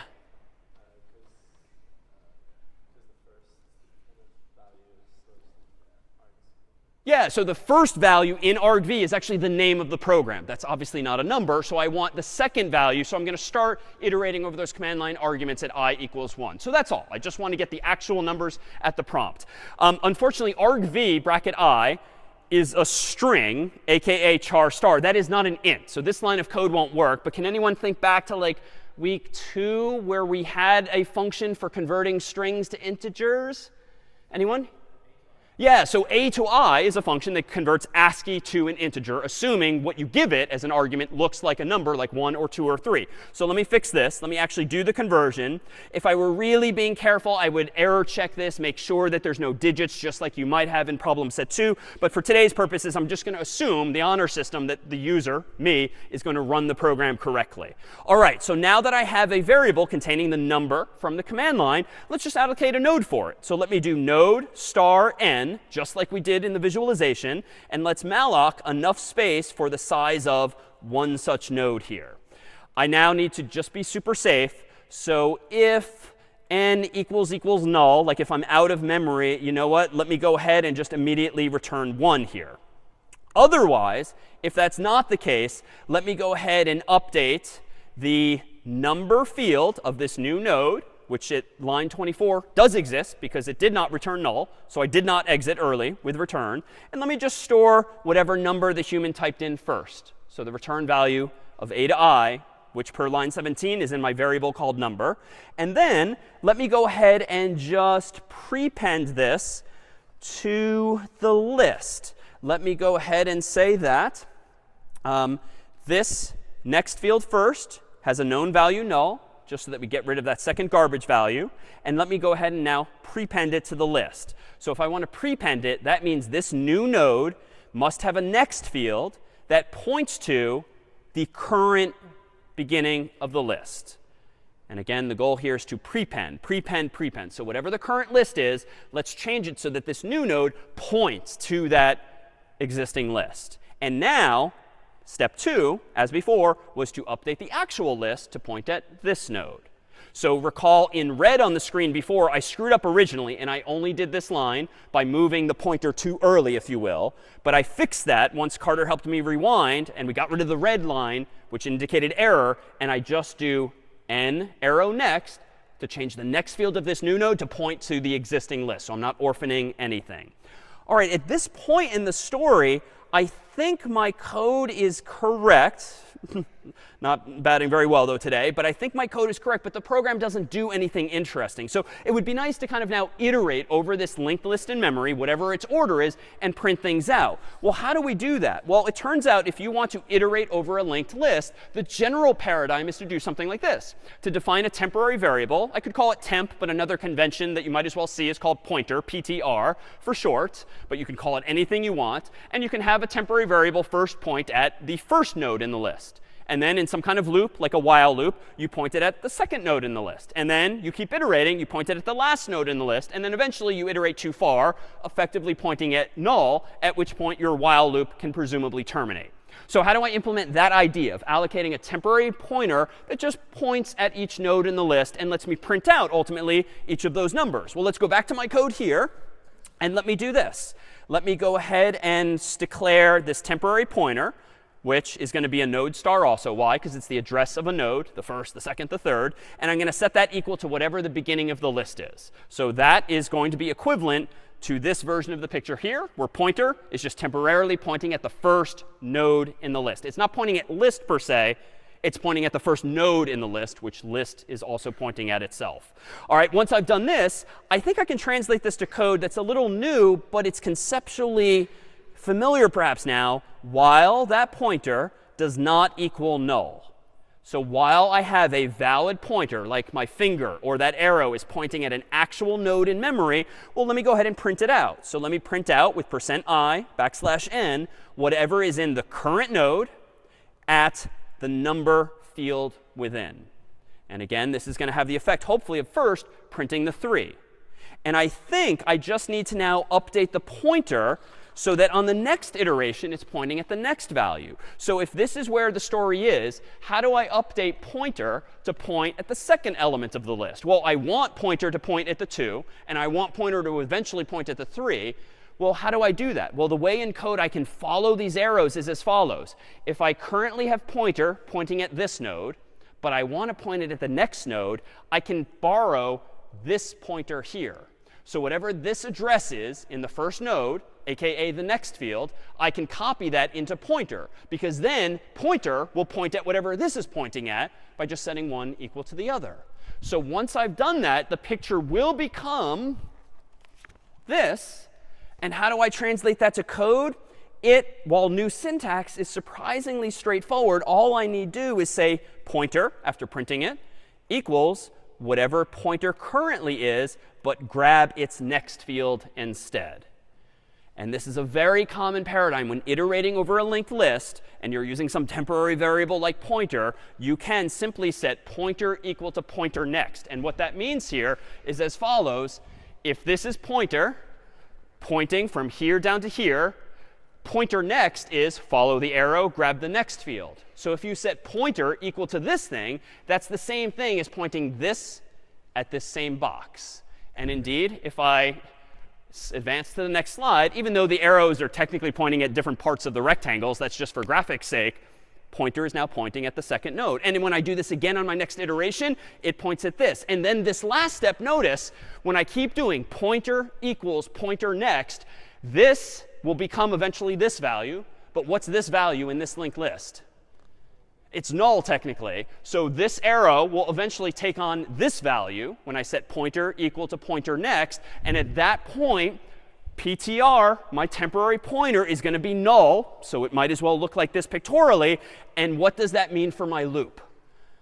Once pointer is null, because you've walked off the end of the linked list, what's going to be true of this loop here, started in line 32? Any observations here? What's going to be true? What will happen now as soon as we hit the end of the list? Yeah, sorry. The loop is going to break out. Why? Because line 32, which is constantly asking, while pointer does not equal null, well, if pointer finally equals null 3 steps later, the while loop is now done. And so what I can do at the end of this program, once I've printed out those values, well, first let's go ahead and open my terminal window. Let's make list. OK, compile /list. And let me try the same values, 1 and 2 and 3. That's going to, again, allocate 1 node, 2 node, 3 nodes by prepending, prepending, prepending each of those values. And it's then going to iterate over them from left to right. And so when I hit enter now, what should I see on the screen if my code is correct? What will I see if I were to just call it out? 3, 2, 1, because I've prepended, presumably. And here we go. I indeed see 3, 2, 1. So the list is backwards, but all of the elements are there. Now, technically, if I ran Valgrind on this, Valgrind would not be happy because I have never freed any of my memory. So I should probably now have a second loop here that does something like this. Let me again set pointer equal to list. I don't need to redeclare it because I've already created this thing on line 31. I just want to reset it to be the beginning of the list again. And now I can do the same kind of thing. While PTR not equals null, go ahead and do this. Well, I don't want to just do free pointer and then do pointer gets pointer next. Why? My goal is to free all of my memory, but I think this is going to get me in trouble. Pointer equals list just gives me a temporary pointer that points at the 3, and then eventually the 2, and then the 1. How? Well, while pointer not equal null, I'm freeing the pointer. So this is like saying to malloc, free that node, free that node, free that node. But what's the problem with what I've just done here? This code is technically buggy. Yeah. Exactly. After you call free on pointer, you are, by social contract with C, not allowed to touch pointer anymore. It is invalid. Now, it's still going to be a number. It's still going to be a pattern of bits, but it's invalid. And you'll very often get a segmentation fault if you tempt fate in that way. So I can't free the pointer and then use it literally the next line. The solution here, kind of like our swapping of the liquids last time, was to maybe just have a temporary variable. So I can do a switcheroo. And so a common way to solve this problem to get the order of operations right would be to do something like this. Give yourself a temporary pointer like node star next. Set it equal to the place you want to go next. So one step ahead. Now you can free pointer, and then you can update pointer to be that next value. So essentially, you need like 2 hands now. You create on line 41 another pointer that if this is pointing at the first node, the 3, your new pointer is pointing at the 2 temporarily. So now you can tell malloc via free, release this memory, but I haven't forgotten where I want to go next. And so I can now continue on. So a common paradigm for just iterating over these nodes and then freeing them. A couple of observations. Strictly speaking, I could have consolidated this. I don't need 2 loops to print the nodes and then free the nodes. I could do that all at once, but let's assume that there's other stuff of interest in my program, and I don't want to just immediately free it. There's one other bug that I should probably address here. There is still a potential memory leak up here, and this one is super subtle, though Valgrind would help you find it. Notice that in this loop here, when I'm calling malloc, this line of code is fine if the first line of malloc fails and returns null, because I immediately return and I'm done. But what if the second call, but not the first, or the third call, but not the first or second fail? This line of code has me returning immediately. You really need to do some garbage collection, so to speak, whereby you really need to go in and free any nodes that you did allocate successfully earlier. Honestly, that's going to be a pain in the neck. We won't do that here. But probably what I'd want to do is write a function called freeList or something like that, and call that function to free any nodes I had previously created. So it's not quite at the finish line, but the building blocks are indeed here. Questions on this code? And I think it's safe for me to promise that it won't escalate further from that. Questions on this? No? Well, let me show you one alternative that you might prefer. And I'm pretty sure this isn't an escalation. It's just an alternative formulation. Another way you can iterate over nodes in a list could be this. Instead of a while loop, for instance, let me actually show you one other piece of syntax here. You could technically use a for loop. You could give yourself a node pointer here that is initialized to the list. You can then check in your for loop that it's not equal to null. And then you can do your update as usual like this. Either of these are equivalent, even though this one I suspect looks scarier. It's doing the exact same thing in one line instead of 2, but there's no reason we can't use for loops instead of while loops to achieve the same idea. But I'll leave these two as demonstrations of one approach or the other. But that's just like in week 1, for loops, while loops, whatever looks simpler to you, even though admittedly neither of these probably looks super clean. All right, so let's take things back to things more conceptual here. Up until now, we've been inserting elements into this linked list by prepending them. Let's consider what the running time then is of these operations. So if I've got a linked list of size 3 or size n more generally, time has passed and I've added a lot of things to it, what's going to be the running time, for instance, of searching a linked list for some value? And I'll tell you already, it's not log n, because again, binary search is off the table, as per before break. So what might the running time be of searching a linked list for some value, like 2 or 3 or 1 or 50? What might the running time be? Oh, O of, I heard it over here, O of n, and why? Who was that? Oh, in the middle here? Why O of n?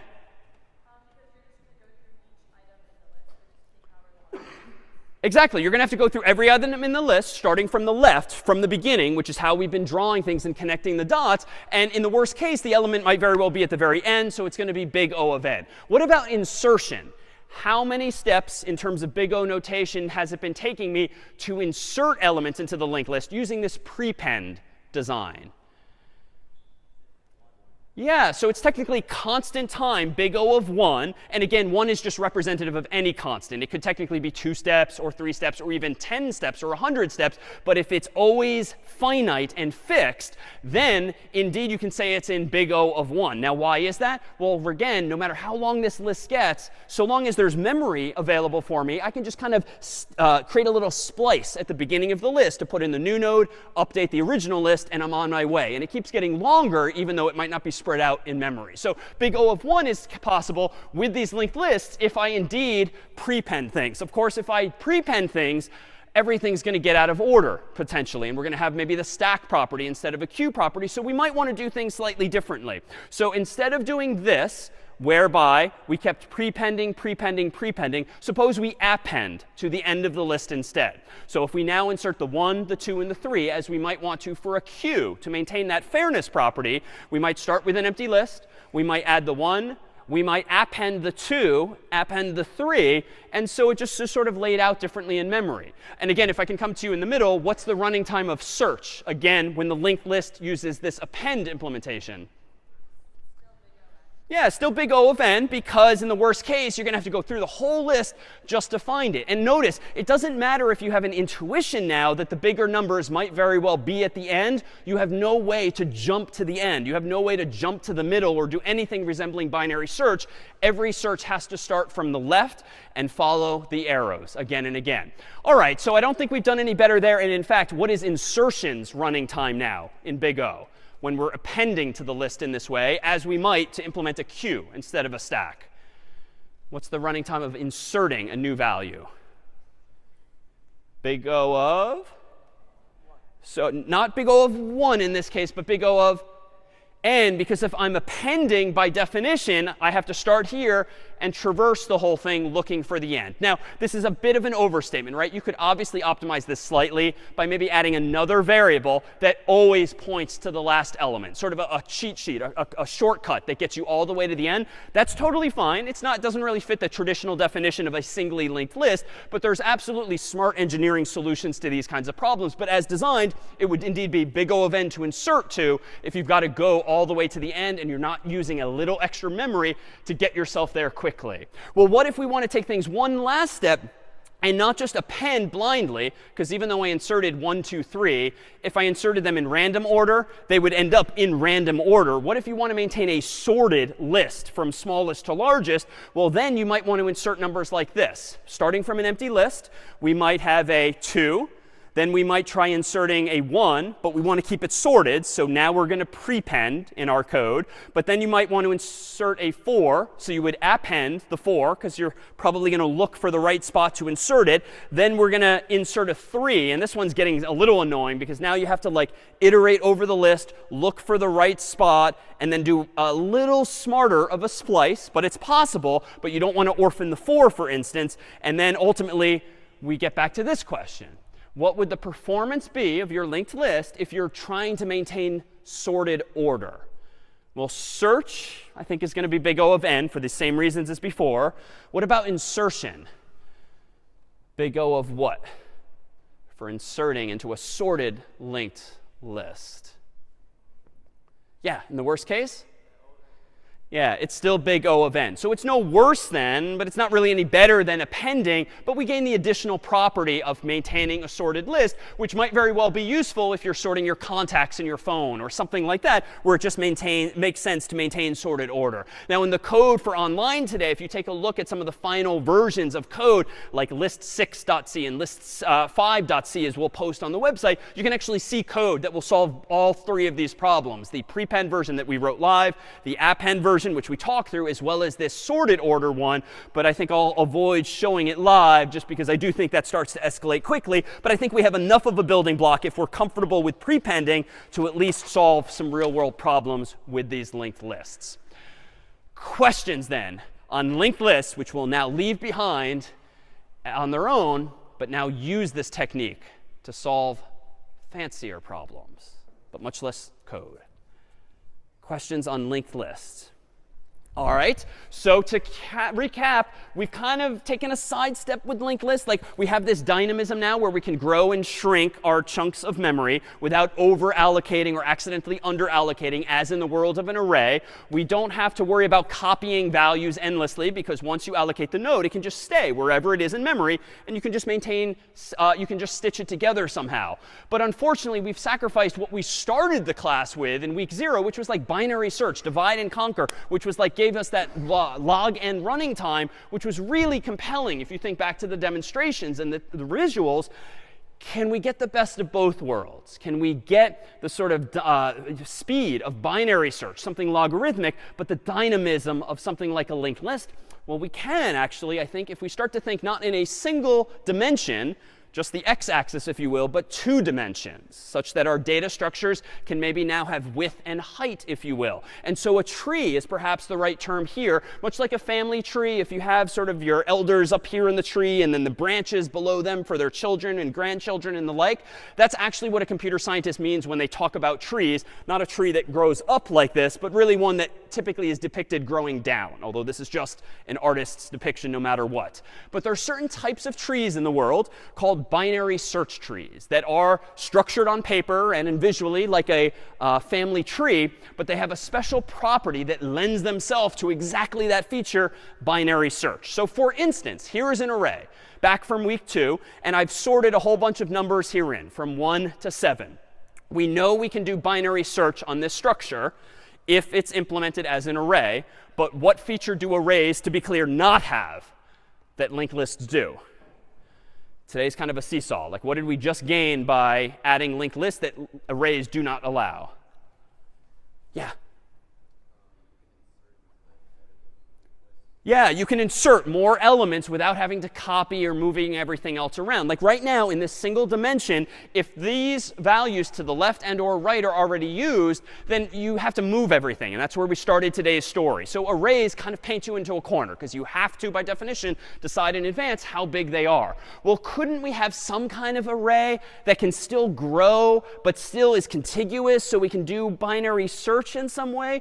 Well, yes, if we sort of rethink how we implement binary search. Let me propose that I've chosen these 7 elements in the array, much like the lockers from week 2, to be ordered from smallest to largest. I've highlighted now in yellow the middle elements here. And if we were telling the story of week 2 going left or going right, let me highlight in red the middle elements of the left half and the right half. And then let me further highlight in green the other elements in between those. And there's actually a pattern here, as you might notice, whereby there's 1 yellow in the middle, and then there's the 2 red and the 4 green. There's kind of an implicit structure there, if you will. And what if I do start to think in 2 dimensions, and instead of laying out an array of lockers like this on the x-axis only, what if I kind of like slide the 4 up and pull the 1, the 3, the 5 down, and kind of draw this in 2 dimensions instead? Well, let me do that as by separating these things like this, such that now let me propose that each of these squares, maybe it doesn't have to be contiguous. It can be anywhere in the computer's memory. But I can't have these crazy gaps among them. How could I perhaps keep these things connected conceptually? What should I add to the picture, if you will? Yeah. Say again? So branches, metaphorically here, and more technically in the language of C, maybe just some arrows, some pointers. So I won't bother drawing things as rectangles constantly. Let me propose that we're now just abstracting away what a node is. But let me claim that each of these squares now is a node. And a node might have a number, but it might also have a pointer. Heck, maybe even 2 or more pointers. And let me draw those now. I don't care about addresses like 0x1, 2, 3, 4, 5, 6, 7, 8, 9 anymore. Let's just draw our pointers with arrows. But now let me propose that we could very well think about this as a tree storing what was previously array data, but now each of these nodes can be anywhere in memory. And moreover, even though I've kind of painted myself into a corner visually on the screen, so long as there's more memory in the computer, I could put the number 0 over here. I could put the number 8 over here. And if I'm smart, I could probably, if I want to insert other numbers like 2.5 or 1.5 or values in between, I bet we could kind of make room by swiveling things around and just kind of hanging things off of these branches slightly differently.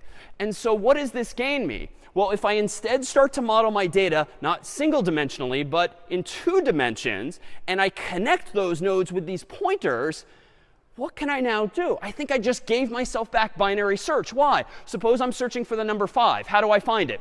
Well, just like in a family tree where you might visually start reading from top to bottom, I'm always going to start from the so-called root of a binary search tree. This is just like the list pointer that kicks off the whole linked list process. This is the so-called root.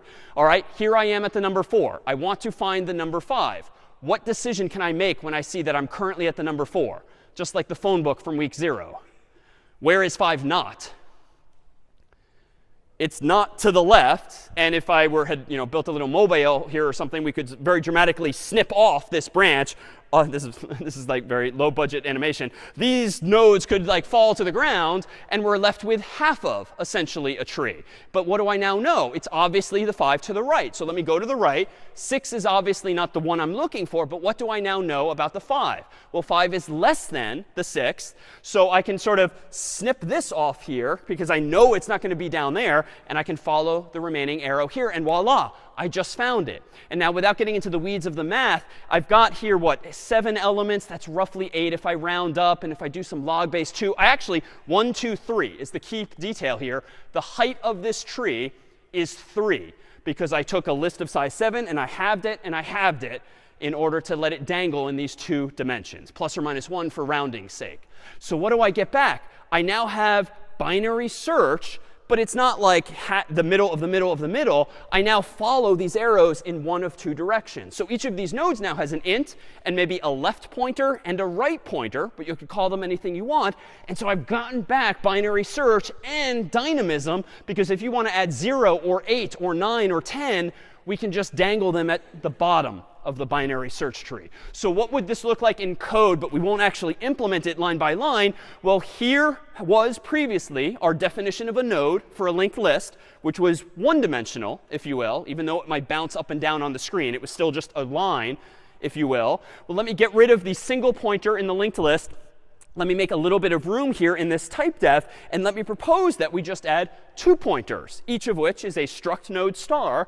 One will be called left by convention. One will be called right by convention. And so long as someone, not me, not today, not in class, writes the code that stitches together this data structure too, handling both the left child and the right child, so to speak, I think we can indeed stitch together that 2-dimensional structure. And moreover, once you have this in memory, you can translate pretty elegantly to code binary search itself using a principle we talked about recently too. Here is, for instance, a function that I'll write by just clicking through steps called search, whose purpose in life is to return a Boolean, true or false. The number I'm looking for is in the tree.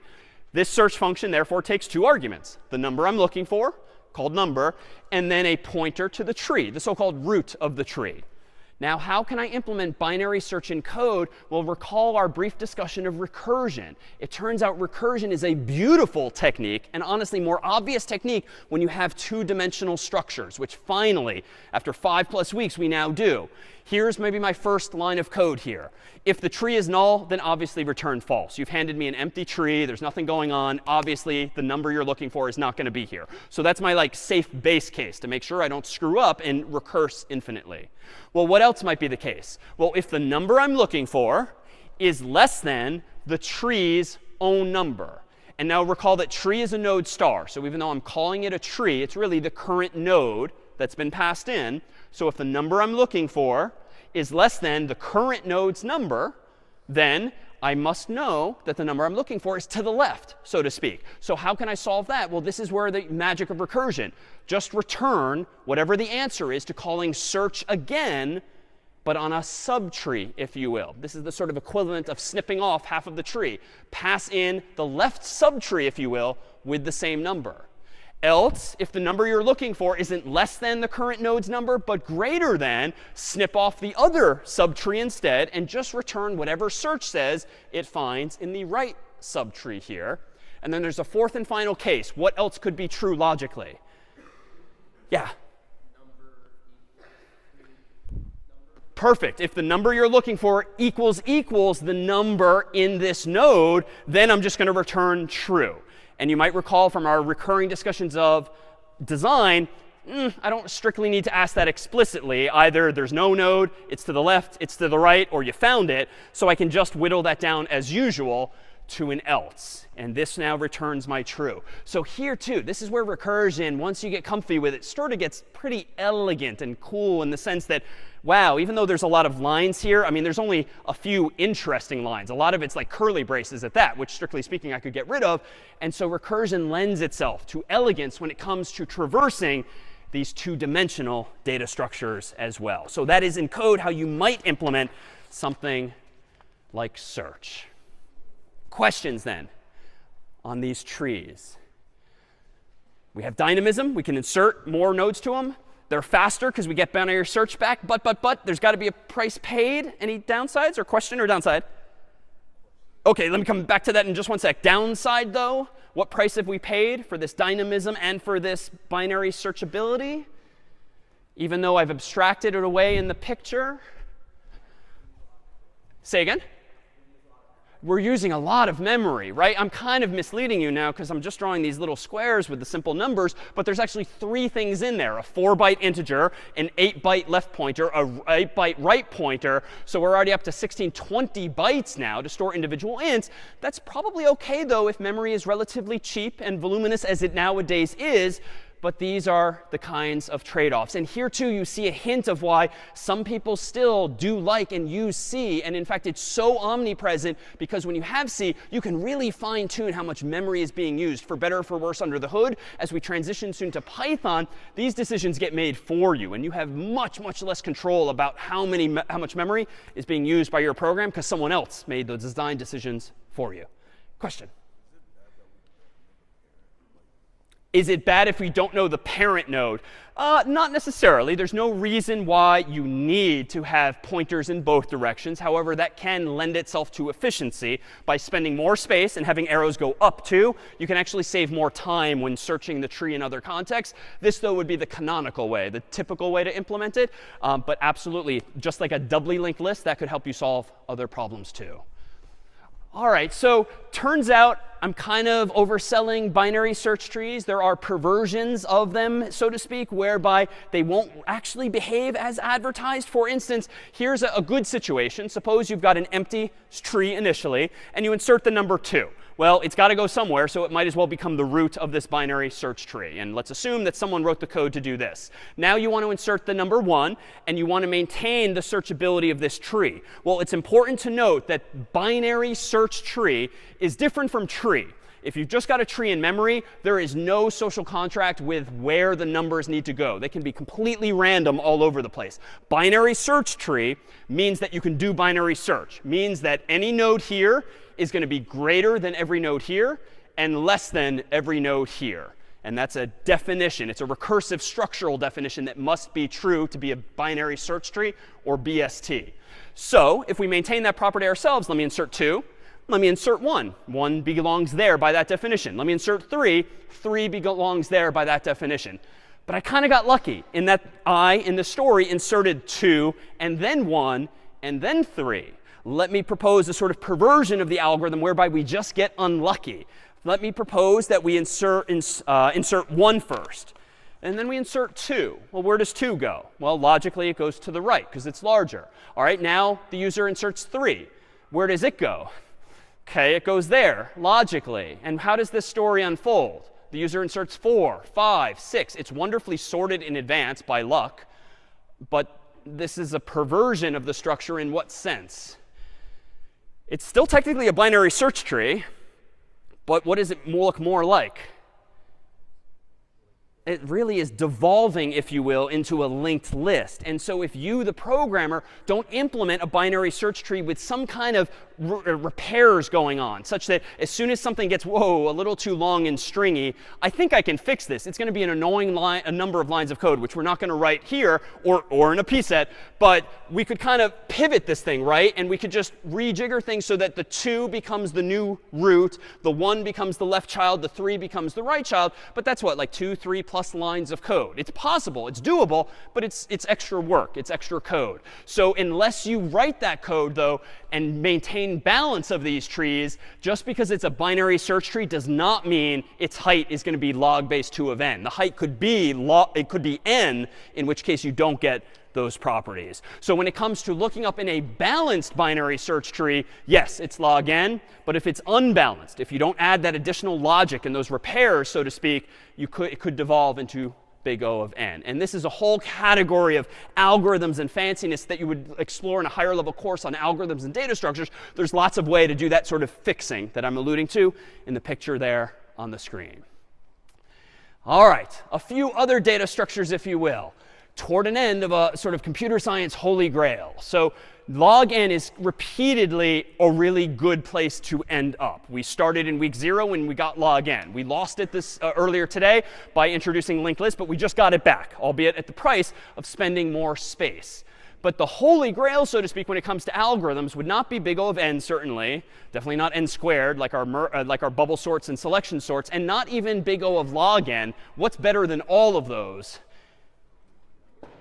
big O of 1, constant time, right? That's the holy grail, because if we could store huge amounts of data but find it instantly in 1 step, or 2 steps, or heck, even 10 or 20 steps, but independent of the size of the data structure, that's pretty powerful. I mean, that's the secret sauce of the Googles and the Twitters of the world, trying to get back results really, really fast. Well, it turns out another abstract data type or abstract data structure might be something called a dictionary, just like the Merriam-Webster, Oxford English dictionaries that you might know, which associate, say, words with definitions. Well, you can think of a dictionary really abstractly as this, like 2 columns, maybe on a spreadsheet of sorts, where the left column represents something and the right column represents something else, like the word is on the left and its definition is on the right. And that's almost literally what a dictionary is on paper. You've got all the words and all the definitions right next to it. But more generally, in computing, a dictionary really just has not words and definitions per se, but key value pairs. This is a term of art, and we're going to see this again and again, especially as we transition to web programming, keys and values. Key is what you use to look for something. The value is what you find ultimately via that key. So that's the generic term there. We've seen key value pairs really in the past. In week 0, we talked about your contacts in your iPhone or Android phone being an app that has a whole bunch of contacts, presumably alphabetized by first name or last name or the like. Well, one of those contact cards ultimately has someone's number, for instance, like John Harvard in this case. So in that type of application, the keys is the name, like John Harvard, that you use to find information, and the value is the number that you find there. Or if there's more information, like where he lives and email address and the like, the whole contact card could be the value thereof. The key is what you use to look up John Harvard. Now, back in week 0, and rather, the corresponding table then, if we draw this in 2 columns, wouldn't be word and definition or key value generically. It would be name and number, for instance. So we're just slapping some new terminology on this old contacts problem. Well, this is the picture we drew way back in week 0, whereby I claimed that log of n was really, really good. And indeed it was, and has been since. But the holy grail would indeed be something more like this, in this dashed green line, constant time. And maybe not literally 1 step, but a fixed number of steps that even as the problem gets huge and you go way, way out on the right of the x-axis, the problem does not depend on the time to solve the problem does not depend at all on the size of the problem itself. You can have 1,000 contacts or 100,000 contacts. Constant time means it takes the same number of steps no matter what. Well, how can we get to that point? Well, there's a couple of final building blocks today, and there's one called hashing. And this is something that will recur a few times. But for now, hashing is all about taking as input some value and outputting a simpler version thereof. So for instance, here's a gratuitously large deck of cards, which are all the more visible as a result. And in a deck of cards, typically you've got like, 52 cards, plus maybe the jokers and whatnot. And each of those cards has a number of sorts and a suit on it. And here are literally 4 buckets on the stage. And how might I go about sorting these cards? Not just by number, but also by suit. Well, you could certainly like spread them all out and sort of make a mess of things and just kind of reason your way through it and get everything in order according to suit and ordered by number. But most of us, even if you don't have 4 buckets at home, probably are going to do something a little more intuitive, feels like an optimization, where if I find like the 9 of hearts, I'm going to put that into the hearts bucket. The king of spades, I'm going to put that into the spades bucket. The jack of diamonds over here. And I'll do this with the queen of diamonds and the ace of clubs here and the 3 here and the 10 here. And even though it's still going to be 52 steps, why am I, and maybe at home, like why would you perhaps do this step first? What's the value of bucketizing the values in this way? And that actually is kind of a term of art. What's the value of doing this first before you sift through and try to sort the numbers? Yeah. Yeah, it's easier to make sure you're not missing anything. And it's taking a problem of size 52 and shrinking it into 4 problems of size 13, if you will. And so that just kind of helps simplify things, maybe reduces the probability of errors or the like. And what I'm doing here, to give it a technical term, is that I'm hashing the values. I'm taking as input a card like this, and I'm reducing it more simply from a larger domain to a much smaller range, if you will. So here's a domain of like 52 possibilities. I want to map that to a range of 4 possible outcomes: the diamonds, the clubs, the hearts, or the spades here. And by doing that, I'm just shrinking the size of the problem. So hashing does that. It's like literally an f of x type arrangement, whereby you pass something in and you get back a simpler known value. Well, a hash function, more technically, is the algorithm or even the math or even the code that implements that idea, converting something bigger to something smaller to this indeed finite range of values. And it turns out that hash tables are a wonderful application of arrays and linked lists to try to leverage the best of both worlds. The goal being theoretically to achieve that holy grail of constant time. And that's going to be a bit of an overstatement because you're not always going to achieve it exactly, but at least we can get a little closer there too. So with hash tables, you have something that looks like this. This is just an array. This is an artist's rendition of drawing it vertically instead of horizontally, but that's just a detail graphically. And this array, for instance, maybe is of size 26. And where am I going with this? Well, how does Apple, how does Google store your contacts alphabetically in your phone and search for things quickly? Well, they probably alphabetize, at least in English, according to A through Z. Or if we convert that to numbers, it's like, what, 65 through whatever. Or really, 0 through 25 suffices. If we're using an array of size 26, we start counting at 0 and we count up to 25. But let's abstract that away as just letters of the alphabet. So maybe what Google and Apple are doing in your phone is storing all of the A's up there, all of the Z's down there, and everything else in between. And so this works pretty well if you start adding your friends and your family. So for instance, and I'll get rid of the letters so as to not distract, Albus might go in that first spot because A, you subtract the 65, maps to 0. So we put him in the first bucket, the A bucket. Maybe Zacharias ends up all the way at the end there. And then in the middle might here be Hermione. And if we do this ... you keep adding all of your classmates, you might get a contacts database that has all of this data herein. Now, each of these nodes, they're drawn differently because this is just another artist's rendition. These rectangles, these long rectangles, represent a contact card, like John Harvard's that's got the name, maybe email, definitely phone number, and things like that. So this seems great. Why? How can I find Albus? Well, I go to the A bucket. How do I find Zacharias? I go to the Z bucket. How do I find Hermione? I go to the H bucket. But, I've done this very deliberately. What problem will arise eventually, assuming you have enough classmates? Yeah, there'll be too many people, too many contacts for all of the available spaces in the array. There's still some room here, but I'm pretty sure if I think back to this particular class, we've got not Hermione, but also Harry, who's also an H, Hagrid, who's also an H. So where do I put them? I could just put them arbitrarily in any of the open spots, but then you lose the immediacy of jumping right to the H, right to the A, right to the Z. But now that we have linked lists, we can kind of combine these ideas, right? Use an array to get to the first letter of the name you care about. And then if you have a collision, so to speak, whereby someone's already there, you don't do something stupid like put Harry down here just because it's available, or maybe Hagrid down here just because it's available, because then you're losing the immediacy of the lookup. Why don't you just kind of stitch them together in a linked list? Now, what does this mean? This means for most of the characters here, you have constant time lookup. You look up Albus, boom, you're done. Zacharias, boom, you're done. OK, Harry, Hermione, Hagrid, it might be 1, 2, or 3 steps. So that's actually devolving into something linear. But here we make a distinction today between theoretical running times, which we keep talking about, and honestly, clock on the wall running times that actual humans care about. This is way faster than a linked list, because you don't have to search every name. It's even faster than an array because you don't need to do binary search. You can literally, for most of the names, find them in constant time, one step. And again, it's not theoretically constant because if you only befriend people who have H names, it's going to be a crazy long linked list anyway.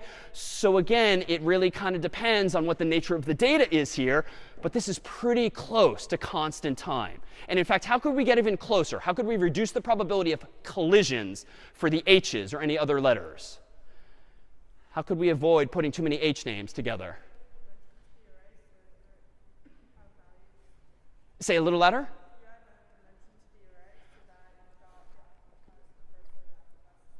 Okay, yeah, so we could add another dimension, if you will, but let's not add a third dimension per se, but let's indeed look at not just the first letter of everyone's name, but the first and the second. And in fact, let's see if that gets us a little further along. So let me go ahead and propose, if you go through the whole Harry Potter universe, there's actually a lot of collisions if we keep going.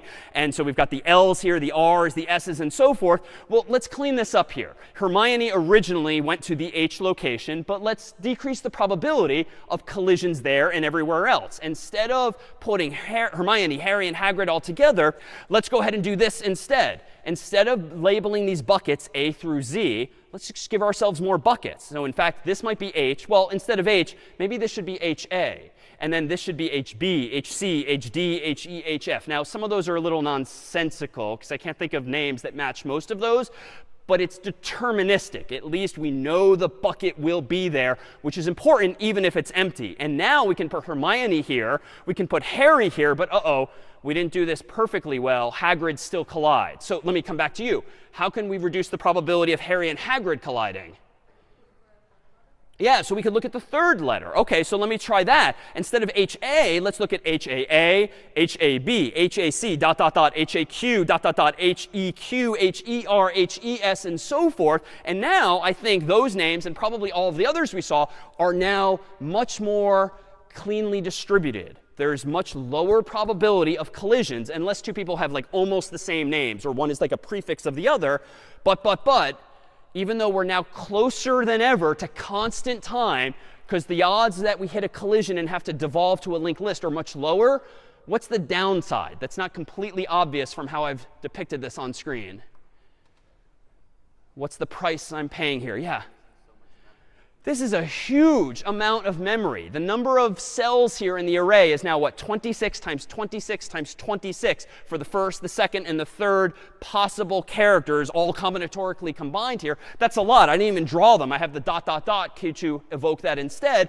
That's a huge amount of memory. This is a very sparse data set now, and odds are you're going to waste so much memory, even for the names like HAE, HA, like HEQ. Like, I can't even think of names. So many of those buckets are going to be empty, not to mention the AAA and the ZZZ and everything else in between.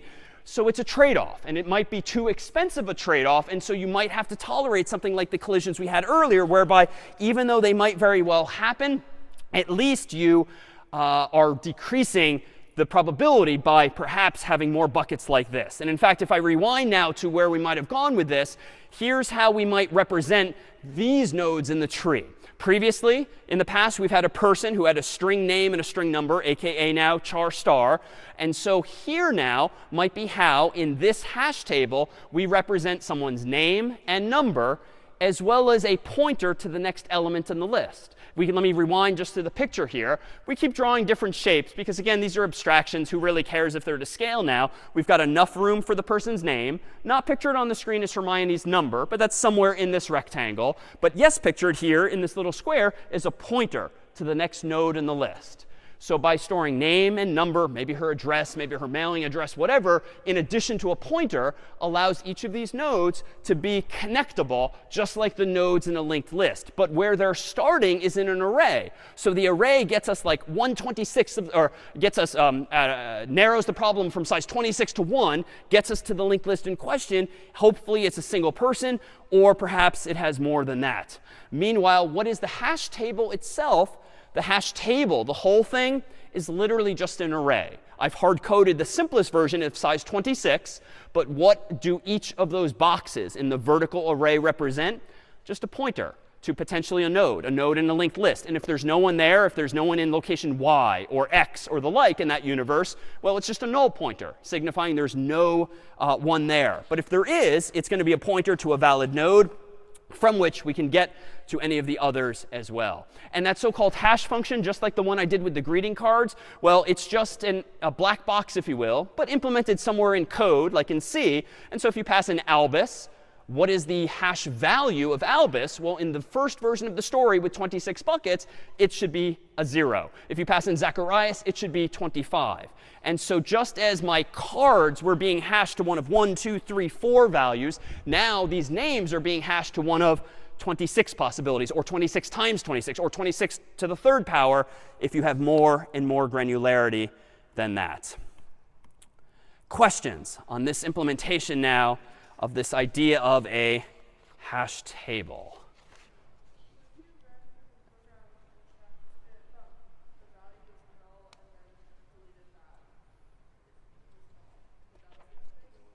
If you say that again with the null?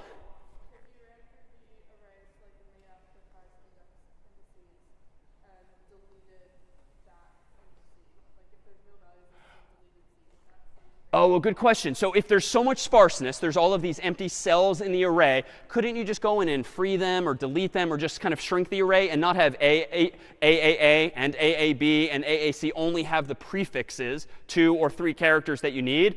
You absolutely could do that. But now what you lose is the arithmetic benefit of being able to map each letter to a number.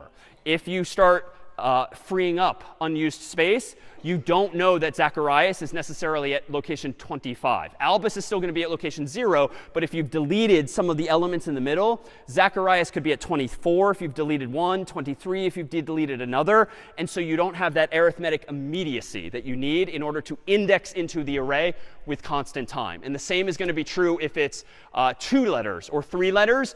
You need to be able to trust that you can do some quick math and jump to the right index in constant time. And that's, again, the appeal of these arrays. So when it comes to the running time of a hash table, inserting values into it, searching for values therein, at the end of the day, it technically is big O of n, because in the craziest case, you might have a huge, fancy hash table, but everyone in the universe has a name starting with H. And then it just evolves into a really long linked list, just like a binary search tree could do the same. But if you choose a smarter hash function, maybe you mitigate that and you don't rely only on the first letter, but on the second or the third as well, or some other combination of that input, and make your hash function smarter. Odds are, if you get a good hash function, you want to get it to be more of like order of n divided by k, where k means constant mathematically, and so k is the number of buckets. So ideally, you want like a uniform distribution. You want like this many people here, this many people here. You don't want there to be some or no people. You want a uniform statistical distribution. And maybe you get that from human names, maybe you don't, but that's kind of the challenge of a hash function. Of course, big O of n over k is not a thing, because we always throw away constants like k, so it's still big O of n. But again, the distinction today is that, OK, yes, academically, you learned in CS50 that, sure, it's big O of n. But my God, it's 26 times faster if you do the hash function well and you spread everyone out over the hash table. And that's the appeal of these kinds of structures. And we've got one more for you, if I may, and something now known as a trie. So it turns out that a trie is even cooler, if you like this kind of thing, in that it does not devolve into big O of n. It is truly constant time. But there's going to be a price. There's going to be a gotcha. A trie is sort of a fancier tree. And it's short for retrieval, but pronounced trie for weird historical reasons. But a trie is a tree, each of whose nodes is an array. Right? So this is all like crazy mashups now. People started inventing data structures just by combining different ones. So unfortunately, a lot of the good ideas are taken, but you just have benefits from certain aspects of those data structures, and combining them ideally gives you the best of both worlds, so to speak. So here might be the root of a trie. It's literally a big node, a big rectangle, but it's actually an array. So there's like 26 locations in this picture here. And here's how you use a trie, for instance, to store names just like the hash table.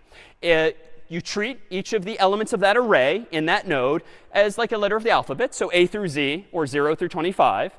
And if you want to store someone's name in here, you do so as follows. If you want to store like an H, you index into the H location. And if you want to store the second letter of someone's name, like an A, well, you add another node below it, and such one is connected to the other. And you then identify the A in that array. And then you go on and maybe put a G, if the goal is to store, spoiler now, Hagrid in this data structure. And then the R and the I and then the D. But when you get to the D, the end of the name, you have to somehow flag that this is the end of a name that we've embedded into this data structure. So whereas all of these are called out in white just to make obvious what we're connecting to what, green has to be like a bool that's true, that just indicates like the buck stops here. Like D is the last letter in someone's actual name. And what's kind of cool now about a trie is that we can repeat this for other names as well. So for instance, here's where we might put Harry as well. And notice they share a common prefix, HA for Hagrid, HA for Harry. So we're reusing some of these nodes, some of these arrays. We can even slip Hermione in here too, borrowing only the H, but she gets the H, then the E, then R-M-I-O-N-E, and so forth. And we mark at the end of her name too that she's in there. Now, what's the takeaway here? Well, what is the running time of a trie? How many steps does it take to find someone in this data structure? And let me zoom out so that it sort of suddenly becomes a massive data structure with even more in it. Maybe it looks, sorry. No, I'll keep it on this one. Maybe it looks a little something like this with just these three names. But how many steps does it take to find Hagrid or Harry or Hermione? No matter how many names are in this data structure. There's 3 at the moment, but it takes what? H-A-G-R-I-D. So 6 steps to find Hagrid. H-A-R-R-Y. 5 steps to find Harry. H-E-R-M-I-O-N-E. 8 steps to find Hermione. But notice that those steps are only dependent on what? The lengths of the humans' names.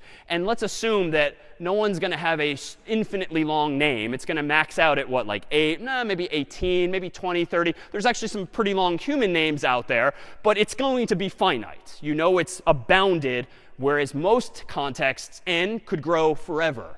So what's compelling here is if you assume that the longest name is, I don't know, 50 for the sake of a theme here, then you know that finding anyone in this data structure will take you no more than 50 steps. 50 is thus a constant, which means you have big O of 1 running time. It doesn't matter if there's 1 million people in this phone book or 1 billion people in this phone book. That's going to definitely add more nodes to it, but it's still going to take you H-A-G-R-I-D,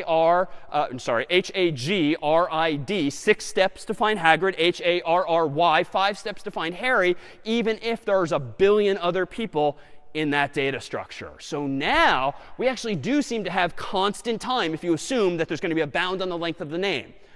Why don't we use tries for everything then? What's the price we're paying for this data structure, even though we've represented just 3 characters here? Yeah. It's a lot of memory, yeah, and you can see it even with these 3 names. Most of the squares on the screen are empty, like bytes and bits that are there and are allocated, and they need to be there because you need to be able to do that arithmetic thing of this being 0, this being 25. So you can jump from boom, boom, boom, boom based on each of the letters, but it's a hugely sparse data structure, which means it takes up a crazy amount of memory. Now, maybe that's tolerable, especially for short names, but that's going to be the trade-off as well. And this is such a tension in computing. Almost any time you want to improve time, you want to speed up the efficiency, the speed of your algorithm, you're going to spend space. If by contrast you want to decrease the amount of space, you might very well have to increase the running time. It is indeed this seesaw back and forth, and you, your colleagues, your company need to decide what resource is the most precious. Heck, it might be just much harder to code one of these data structures than another. You're a human. Your time is valuable. Do you really want to spend hours implementing a trie when, hey, in 30 minutes I can bang out an array nowadays, or a linked list even? There too, development time is going to be yet another resource, and why sometimes there's good code or bad code, it depends on what you're prioritizing. So what do each of these nodes look like in a trie? Well, we can keep calling it a node. This is a very generic term for just a container in these data structures. In this story, though, let me claim that everyone has a number, like a phone number, a string, aka char star. Every node has 26 children, or technically an array of size 26, that can point to more of these nodes. Notice that I don't need to store the name of someone in a trie because it's implicit in the path that you take to find them. So that's a minor optimization, but it saves us some space. But this would be just a different data structure we could use to actually solve this problem as well, albeit at a very expensive cost. And what do we need our variable to be that stores the trie? Just like before, we just need a single pointer that hangs on to the root of this structure that's null if it's empty, or non-null if it's actually pointing at something. Any questions then on tries? And if it's feeling like a lot, the fire hydrant, it is. We started with arrays, then linked lists, then tries. But questions on how we've just assembled from these basic building blocks? Yeah? Why isn't the root of try have a size of 26? Why isn't that an array? A good question. Why is this not size 26? It's just like with the linked list before. It just tends to be in code convenient to have a separate additional pointer that's small that just points to the beginning of the data structure, because that way it can be null, thereby clearly indicating there are no nodes, the whole structure is empty. If you allocated one of those nodes, you absolutely could, but then you'd be just wasting space even if it's empty, and it creates an ambiguity. So just having a single pointer linked to the beginnings of all of these things is a good thing. Other questions now on tries, or trees, or hash tables, or arrays. So what problems might arise? Well, here's a counter example. What names are manifest in this try here?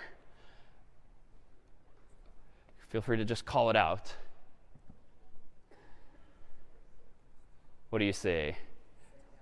Danielle and Daniel. So presumably, if these are two names here, one of which is a prefix of another, notice that the data structure still works. And I chose, a friend's name and then appended a couple of more characters to it that's also a name, because we have here D-A-N-I-E-L, and the green technically is implemented as a bool or something like that that indicates a word stops here. But we don't want to preclude storing Danielle as well, who's a superstring, if you will, of Daniel. And so that's OK, too, so long as the structure allows for the pointers to keep going. So even that works out OK, whereas it might not have otherwise. And in terms of the running time, just to be clear, at the end of the day, tries do give you actual constant time for insertions, lookups, deletions, and the like, because it's dependent only on the length of the input, the key, if you will, and not on how many other people are in your phone or address book.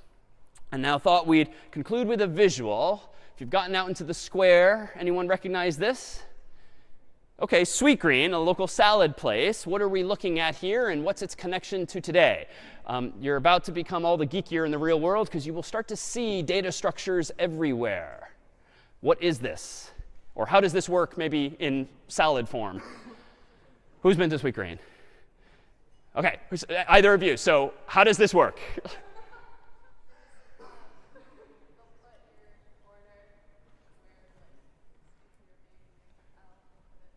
OK, good. So if you order a salad for someone named L, when it's ready, they put it in the L section here. And so this is kind of a set of key value pairs, right? If L is the first letter of someone's name, the value hopefully is the salad. And so what you kind of have here is a dictionary, key value pairs, where it's not words and definitions, it's names and salads. And you can think of this, too, as kind of a hash table. Why? Even though it actually doesn't fit on one long shelf, because the store is only so big, this is really an array. And apparently, A is missing, or maybe it's around the corner, but this array just happens to wrap onto multiple lines, but it's still conceptually a single dimension. But suppose two people have the name L. What do they do typically?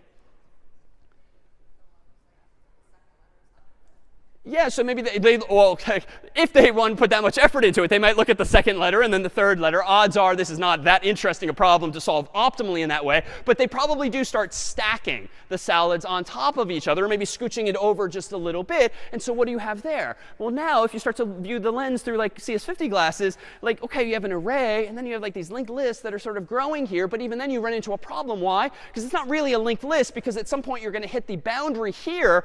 So it's kind of like an array of arrays, because you can only fit, like 3 or 4 salads here. And so long story short, we started today deliberately talking about real world things like stacks and queues. And even though it did escalate quickly into binary search trees and hash tables and tries, even those things are everywhere, even though they don't call them as such. These are just solutions to problems. And now, with this final week of C under your belt, you have all the more of a technical toolkit by which to implement these things in code. Next week, we'll be able to trust that someone else solved all these problems. We'll introduce Python, and lines of code like this will finally become lines of code like that. So that's the promise ahead, and we'll see you next time.